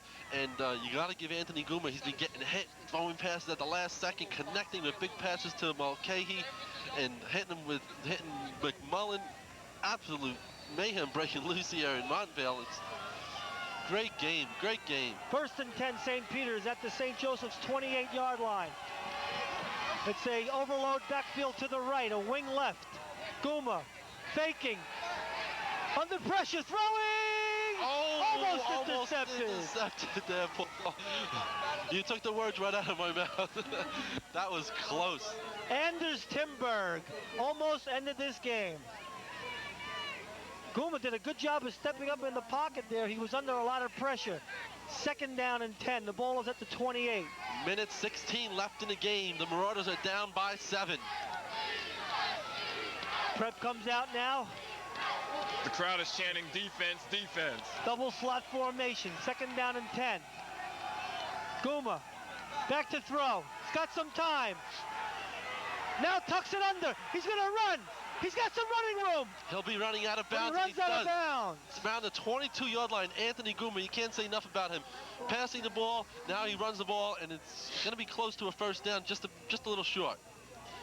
Yeah, he headed straight for that sideline. I know he's conscious of the clock, but it looked like he could have got a few more yards, Joe. Well, he was looking to run out of bounds to stop. And, okay, let's see the replay, and we'll see if we can judge. Here's Guma dropping back. Okay, now stepping up in the pocket. Now he takes off. And he sees a tackler, okay, and he was concerned with getting out of bounds. Yeah. It wasn't a bad play. I think that was a smart play on Guma's part. 3rd down and 4 at the 22-yard line. Guma looking to throw, firing into the end zone, and it's A touchdown! Touchdown! Francisco! Unbelievable! Jimmy Unbelievable! Francisco! The Deep in the Marauders. right-hand corner. And St. Peter's is 1 point behind. It's unbelievable. The fans here are shocked in Montvale, New Jersey, as the Marauders can tie the game with just the extra point. And now the critical call will be from Mr. Hansen. Will he go for 1 or 2? Let's take a look at that instant replay. Here it comes. Let's see it. Okay, Guma dropping back to throw, sending Francesco just on a straight up. And we caught the tail end of it, and he beat the cornerback in the far right side of the end zone. Gentlemen, let's not forget where this drive started. Where did this drive start? At the 1 yard line. 99-yard drive by the Marauders. What else can you ask from a team? Well, you know, Tony Guma's idol is John Elway. Okay, that's the truth. Tony Guma's, oh, let's see the replay again. Guma, back to throw, looking, firing. Francesco just running by Eddie Wynn, and he just kept those feet in at the back end of the end line. And St. Peter's now has a tough decision to make. As we talked about it before, let's talk about it again. Do they go for the 2 like they've been doing all year and getting it? Or do they stay with the 1 and then hopefully, cause that St. Joseph's doesn't come back, have a 10-yard playoff with St. Joseph's? What do you think, Tony? When you look at the, you know, when we were talking earlier, I say that Coach Hansen's going to go for the 2 simply because he's done it before and he's been successful. Of course, not against a caliber team like this. 2 was earlier in the game, but he's got to go for it to do the win. He wants to win. I think Hansen's also going to go for it because we've seen it all season long, and I guess this is why he's been doing it all season long. He's always going for the 2-point conversions. We call him the 2-point man, and I think it's going to happen here as we take a look at the score, 21-20, fourth quarter. That's it. You know, we only got roughly, let's see, 1 minute left in the game, and Rich Hansen. We're going to see that play again. Well, when it comes up, we'll show it to you. There it is. There it is. Francesco wide open, and Francesco, I'm going to tell you something. He may not be a Division I player, but he is one of the best receivers we have seen in a long time. Tremendous He catches athlete. everything. I know St. Joseph's has 3 great receivers. They're terrific, but Jimmy Francesco is right in there with them. He can play with anybody. Well, here's where it all comes down to. The season beginning in August. And they are going for the 2. This is it. This is the Parochial North A Championship right here. This 2-point conversion. The fans are on their feet out here. Calling signals. Sprinting out right. He's in trouble. He throws. Okay, he got it. 2 points. He's got it. The Marauders are taking the lead. St. Peter's has gone ahead. And the fans are going crazy here in Montville. The Marauders pulling one of the biggest upsets ever in the state of New Jersey. Now look, there's still a minute left in this game. Absolutely true. And Prep marched down the field in a minute from 99 yards. This game is not over. Despite the fans celebrating on the St. Peter's Prep side of the field, this game is not over yet. There's still a full minute left. That's right. St. Peter's went 99 yards in 3 minutes. St. Joe's can do the same in a minute. They're a very explosive team. This game is not over yet. As just like Tony said, and they've got the premier kick returner in the league, in the state maybe, and Greg Telemack. Let's watch the play again. Guma rolling right now. He got an early pressure from Dayut, got away from it though, and again, right on the sideline, just inside the line, Paul Mulcahy catches it, and Guma puts it right in there. Talk about a class team. So much for the point spreads and that 17-point spread, and some are even going up to 20. Let's just eliminate that. Like I said at the beginning of the game, everything goes out the window. It comes down to one game, and both teams have come to play. Okay, it's 22-21, St. Peter's Prep. They've turned the tables here so far. There's a minute left, and there's a very dangerous man back there in number 23, Greg Telemack. St. Peter's leading for the first time in this game, I might point Guma out. kicking off. He skitters it downfield and heads for the right sideline. It's taken by Telemack. He's got running room, and he's brought down. Oh, Telemack is so dangerous. Every time he touches that ball, all he sees is touchdown, touchdown. And that was, again, the unsung hero for St. Peter's, Brian McMullen, making the stop. Everyone is on their feet here, and we are on our feet here in the booth here. I should say on top of the roof. First and 10, St. Joe's from their own 45. We all know what the Green Knights are going to do. They're going to pass. Carney, back to throw. Telemac coming out of the backfield. Carney, under pressure, throwing. It's short. It's almost intercepted by Granda, but it falls down. Tremendous coverage there by the Marauder defense. Nothing doing for the Green Knights. Danny Granda had it, and then he ran into Brian McMullen. Oh, I thought it was Ferranti he ran into. Number Kenny 34. Ferranti, and that would have been it. 2nd down and 10. 36 seconds left in the game. I'm going to tell you now, you can look for Mr. Telemac on one of these plays because they're going to try and get him the ball. Well, as long as they keep throwing the ball in the air, they can keep stopping the clock. 2nd and 10. Carney under pressure. Rolling to his left, throwing to the left sideline. It's way out of bounds. Nothing doing. Again, the Marauder And a flag defense. goes down, and we may have intentional grounding. That's going to be a crucial call. Let's see what they call there. Yes, intentional grounding against St. Joseph's. That's a 15-yard penalty, and I believe it's a loss of down. Boy, I'll tell you, tremendous effort there by the Marauders are doing everything right here in the second half. They've done everything. This is the game plan that Coach Hansen wanted that came out at onset of the game, except they didn't start executing until the second half. A 15-yard penalty, Tony, and a loss of down. It's 3rd and 25. I tell you, 3/4 of the fans out here are shocked, and a few are here praying for a miracle. Hey, I'm not even cold anymore. I'm so excited about the game. 3rd down and 25 for St. Joseph's. Of course, the St. Peter's side is in shock, too, because they're celebrating. Split backs. Carney, back to throw. Fires outside for Perno. It's intercepted! It's intercepted on the right side by John Wolf. John Wolf made the interception, and it looks like the Marauders are going to have their first state title in history. Let's take watch a the look. replay. This is John Wolf, who was inserted in the game as a backup. St. Joe's was trying to hitch and lateral play. They were trying to set it up. It went off Perno's hands. Wolf picked it off, and the Marauders are celebrating, and barring a miracle, St. Peter's is going to be the Parochial North A champions. I just want to point out one thing. They did win a championship in '58, but they haven't won since they started this playoff system in '75. Right, that's right. Okay, That's right. So that's their first one under the system. Okay, it's not over yet. No, it's not. We got 23 seconds left. No, we got 7 seconds. 5, and the clock is 4, winding down. It's over. And that's it. It's all over. The Marauders are the New Jersey Prep. State Interscholastic Athletic Association North champions.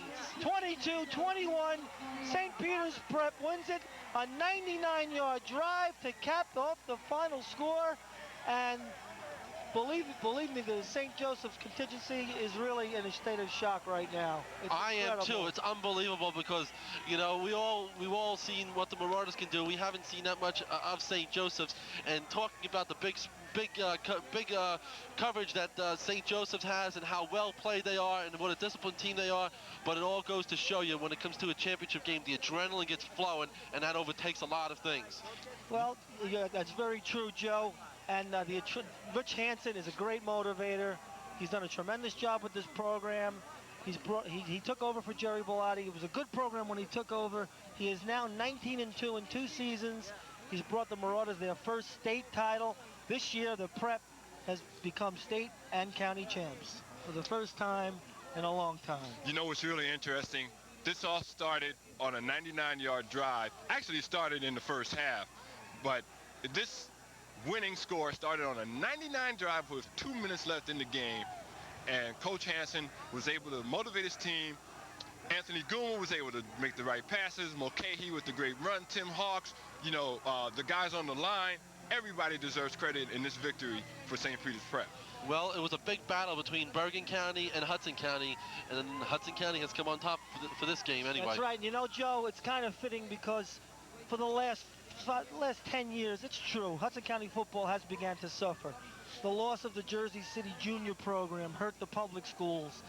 Hudson County has always been conservative football. Up in Bergen County, they say, hey, you know, we're wide open. You know, we play better football. We have more competition. But St. Peter's proved today that they can play with anybody. And it's not just always a matter of county, you know, whose county is better. No, if there's a team that's good, they're going to beat anybody from any county.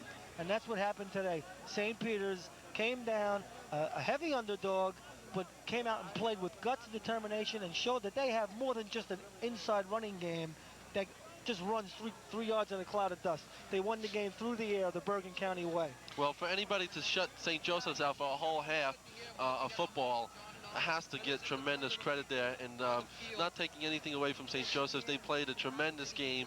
However, the Marauders just lived up to the occasion. And Paul, going back to what you were saying, a lot of newspapers and stuff, they say that Hudson County is probably one of the weaker divisions in the football high school area. And to that I say, gentlemen, eat your heart out again, because we proved it again. The Marauders came out here heavy underdogs and they won. So much for people saying that we don't have strong football teams in Hudson County. We do, and we have proof now with a state championship in Jersey City. That's right. You know, I just have to say, just changing the subject a little bit, I'm looking at a lot of these St. Joseph fans who are still standing here. They look stunned. Yeah, they are stunned. A lot of them finding out now, but they are very stunned. They're in shock, to be honest with you, and they never expected to lose this game. They are in shock. Before, I want to, also we had tremendous instant replays, a lot of coverage on the game, and I want to, our City 3 staff done a tremendous job. We have Marilyn up here on top of the booth with us doing the camera work, who has been giving us a lot of shots. We got Dr. Dennis down there, Joy, she got Nelson, Lamar, the replay star. Who else we got down Mercedes Torres on graphics. We mentioned Joyce. Yeah, we mentioned Joyce. Well, everyone everyone that with our City 3 staff, we've done a tremendous job covering this game, and of course we're going to be bringing you a lot more action in the future. Of course, we're going to be starting off with college basketball from Yantilly in a few weeks. Again, the final score, the Marauders 22, St. Joseph's Regional 21. Oh. No one would ever think they'd see that final score in a box score. Tomorrow when you open up the newspaper and you see that score, you're gonna have to open your eyes twice. Okay, I don't know what's happening just now with the post-game interviews. I'm sure we're going to have a couple. For my choice for St. Joseph's, I would go with Greg Smahowski. He was just sensational out there. He's a definite Division I football player. Now, I don't know who we're going to get out there just yet. There's a lot of people on the field. There's a lot of excitement. It might take a while. So we got some time to schmooze, fellas, so let's schmooze. Well, you talk about Sminkowski. Also, you can talk about Carney. He had a tremendous game as well. He didn't play that well in the second half. As we take a look at Mr. Hansen getting hugs, that's from his kids there. That's his family. That's his wife, Elise, and his children, Richard Jr., and I think his daughter is Nicole. No one ever expected the Marauders to be as far. Last year, people expected them to maybe go a little bit further when they played against Del Barton. However, this year, it seems like they just were overmatched. Basically, what the people from Jersey City were expecting is for the Marauders to come in and play a tough game, and they did a little bit more than that. They brought the state title back to Jersey City, where it belongs. That's right, and you can't do much better than a 99-yard drive to win the game, Tony. Hey, I'm telling you, it was a tremendous drive. That drive, I think, if I'm not mistaken, took 8 plays. That's all. A couple of wide open passes that really brought it out there. But one thing I wanted to comment on when we're looking at Rich Hansen and family and friends celebrating St. Peter's, when you watch this game Monday and Wednesday night, folks, and you look back and you read, also look at what is going on in the Hoboken Passaic game, because that was also played today. Okay. Tony, I don't want to interrupt you, but we want to respond to the monitor.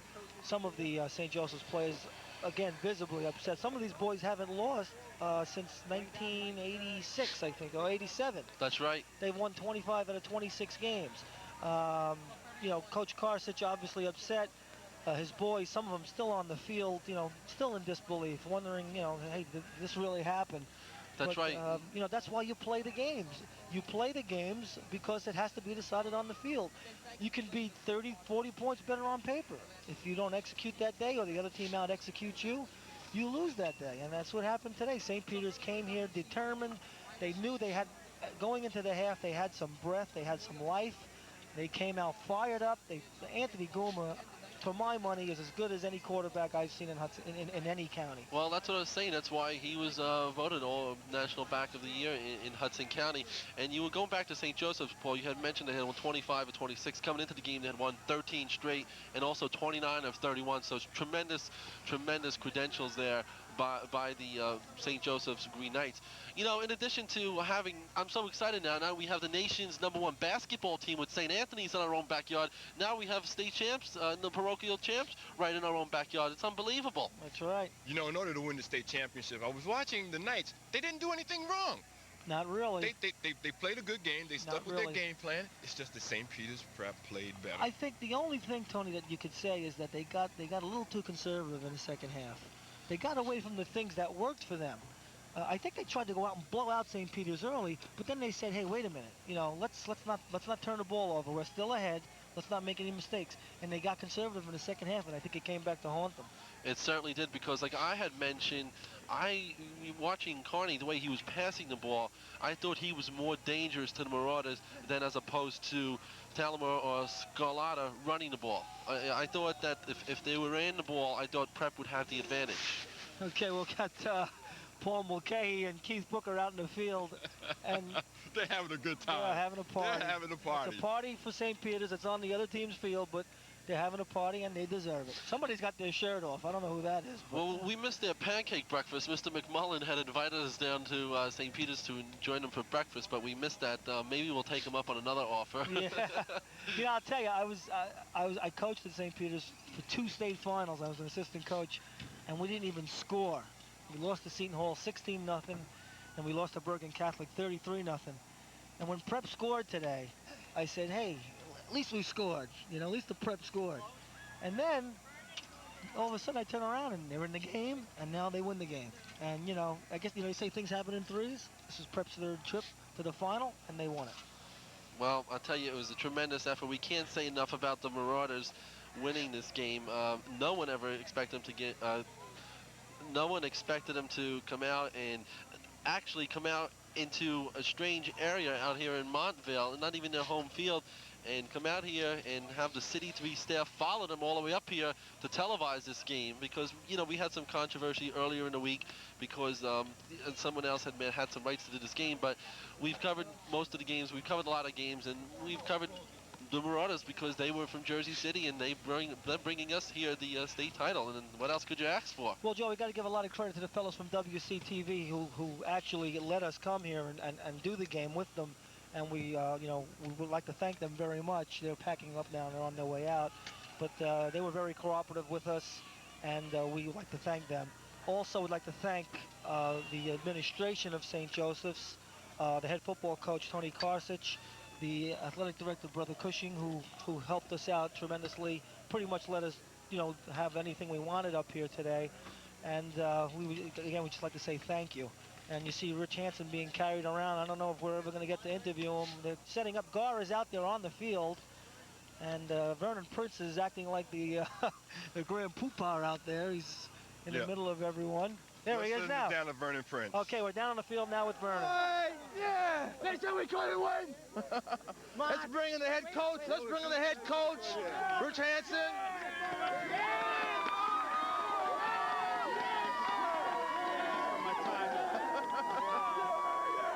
Can I get a word in? Can I get a word in edgewise here? Rich. Great game, Rich. Absolutely great game. Tell us your thoughts. I mean, tell us what's going through your mind right now. I don't know. All I can say is from week one, people have been counting us out. A lot of people gave us a shot to win today, except for the 75 people in our locker room.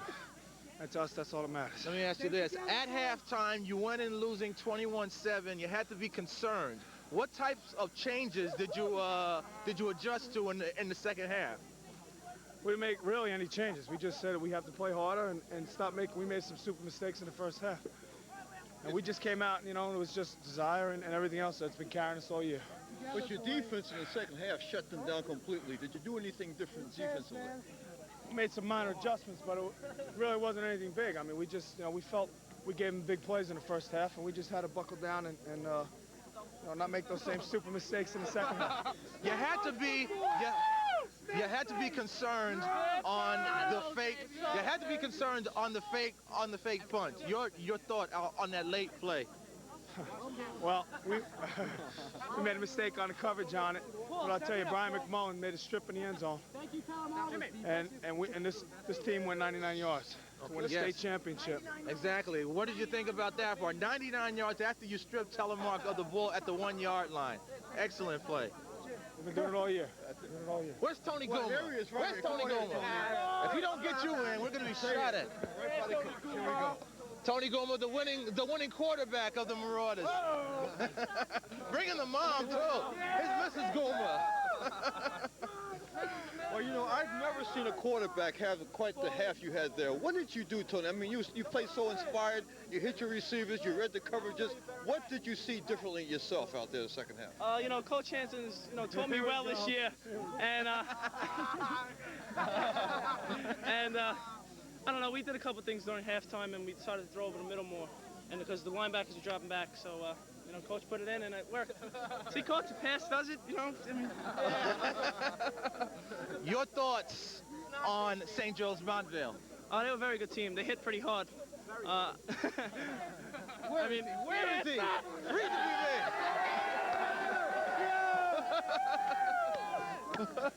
the my lip, man. If he's free, it's me. It's all me.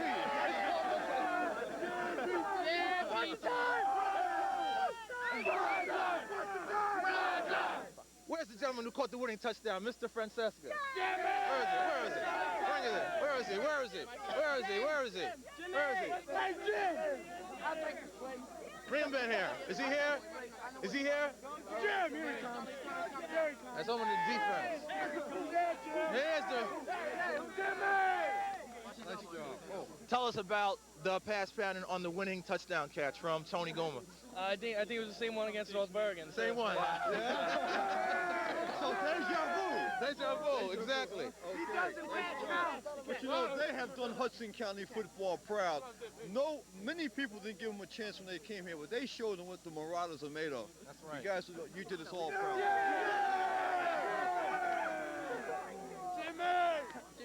Where's Keith Booker? Is Keith Booker around? I love this. I love this. This is what it's all about.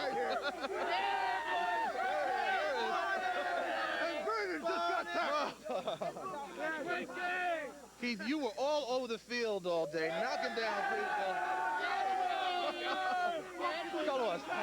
Talk to us about that defensive play that you had all day. Well, I knew it was coming. I just made it. You know, that's what you got to do. You got to rise to the occasion, man. You got to be number one.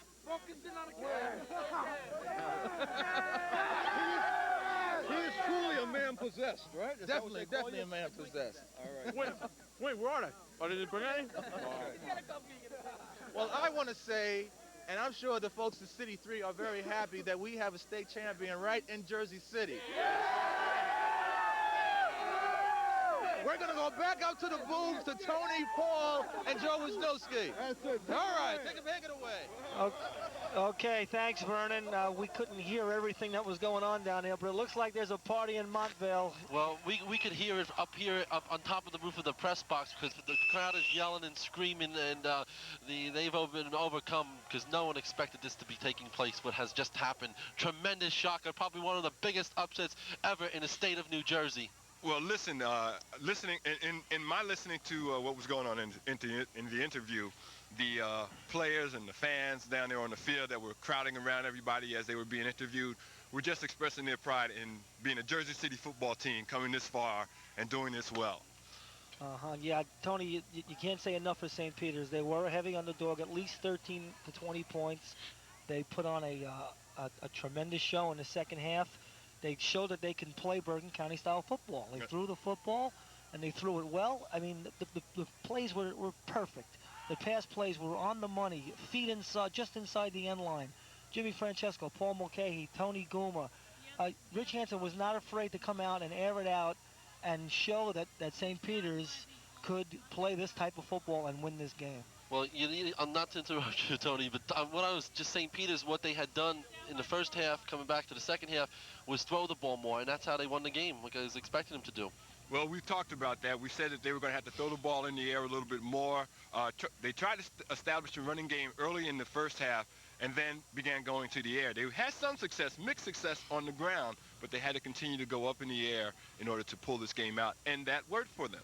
Well, earlier, a couple weeks ago, I had spoken to Hanson, and he had said something about coming into the state finals, and if they played Bergen Catholic and they did beat them, he wants something to say about who is the best parochial A team. Well, he has a lot to say about it because they are now the team. It's in the record books. It's in the record books for them. I'll tell you, again, like I said, a lot of people are going to open up the newspaper tomorrow, and they're not going to believe the score. Another big key in the second half was St. Peter's shutting down Rob Scalara in that inside running game for St. Joe's, which worked so well last week against Del Barton. Okay, and that was a big key. And now we're going to go back down to the field, and I don't know who we have down there now. We got a throng of people, but let's see who we got. We're back down on the field. Bruce, I'm surprised we didn't get trampled down here. Loved it, though. It's great. It's great to be amidst all the victors. I tell you, one of the most exciting games of the year for City 3 TV. Let's talk about that fourth quarter and some of the exciting plays that took place then. Well, I think probably the most exciting play was that pass play to Francesco. I mean, that really was the nail in the coffin. He streaked down the sideline, and remember, the coach Karsic had called the play. He tried to get his defender over there in time, and he didn't get over. Some sort of lack of communication, and when it all took place, it was all for naught because Jimmy Francesco was sitting into the touchdown land. And then they went for that all-important two-point play. Right. And Goomer, once again, was under a lot of pressure and flipped it off to Mr. Mulcahy. And that's the same play we saw in the North Bergen game when they flipped it off to Mulcahy. One time they went to McMullen, this time to Mulcahy. And it worked, and they did it against Bergen Catholic, I believe. So it's something that they'll pull out of their arsenal. Remember we said before halftime, never leave St. Peter's Prep out of it, because with Goomer, these guys have come back time and time again. And not to mention, I mean, we talk about St. Peter's over and over again, but the play of St. Joe's, Telemark, Kearney, these guys were fantastic ball players. I mean, it was sorry to see Telemark fumble the ball on the 1 yard line because he was rushing for that touchdown, and someone stripped him, and then in turn St. Peter's went around for the 98-yard drive. Yeah, that someone was McMullen. But this is one of the greatest high school games I've seen, and this is the way you want a state championship game to end. Like you mentioned on the sideline, you said they'll probably go for two. If they go for two, either they'll win it or lose it with two, and they won it. And then the preceding kickoff, Telemark almost broke it for a touchdown. Absolutely. One of the most exciting games of the year at City 3. The Marauders pull it out and beat the Green Knights 22-21. Jersey City is going to be rocking tonight. Back up to the booth. Okay, we're back up here at the booth. Joe, your final impressions of this tremendous upset? Well, I'm just speechless. It's unbelievable that the Marauders had pulled off such a feat. But all season long, I was a firm believer of it because a lot of people had talked during the season how great all the other teams were and how St. Joseph's just going to be manhandled, including all of the local sports writers. They didn't give any chance for the Marauders. Well, I did give them a chance, and look what happened. Okay. Tony? Just two things. One, that tremendous 99-yard drive of St. Peter's Prep, and the other thing is that Coach Hanson has been accused of being too conservative in his football games, doing the run, pass, or just run, and then punt type of offense. But the man goes for those two-point conversions because he believes in winning the game. And that's what he did, and it worked for him here, and that's why we had the final score, St. Peter's Prep 22, St. Joseph's 21. Okay, Tony. My final impressions are very simple. Obviously, I'm happy because I used to coach at St. Peter's. I can't hide that fact. Okay, but regardless of who won, this was one tremendous football game, and we were glad that we could bring it to you today, and hope that you enjoy watching it on Monday and Wednesday night. It is some football game to watch, one of the best football games you'll see for a long time.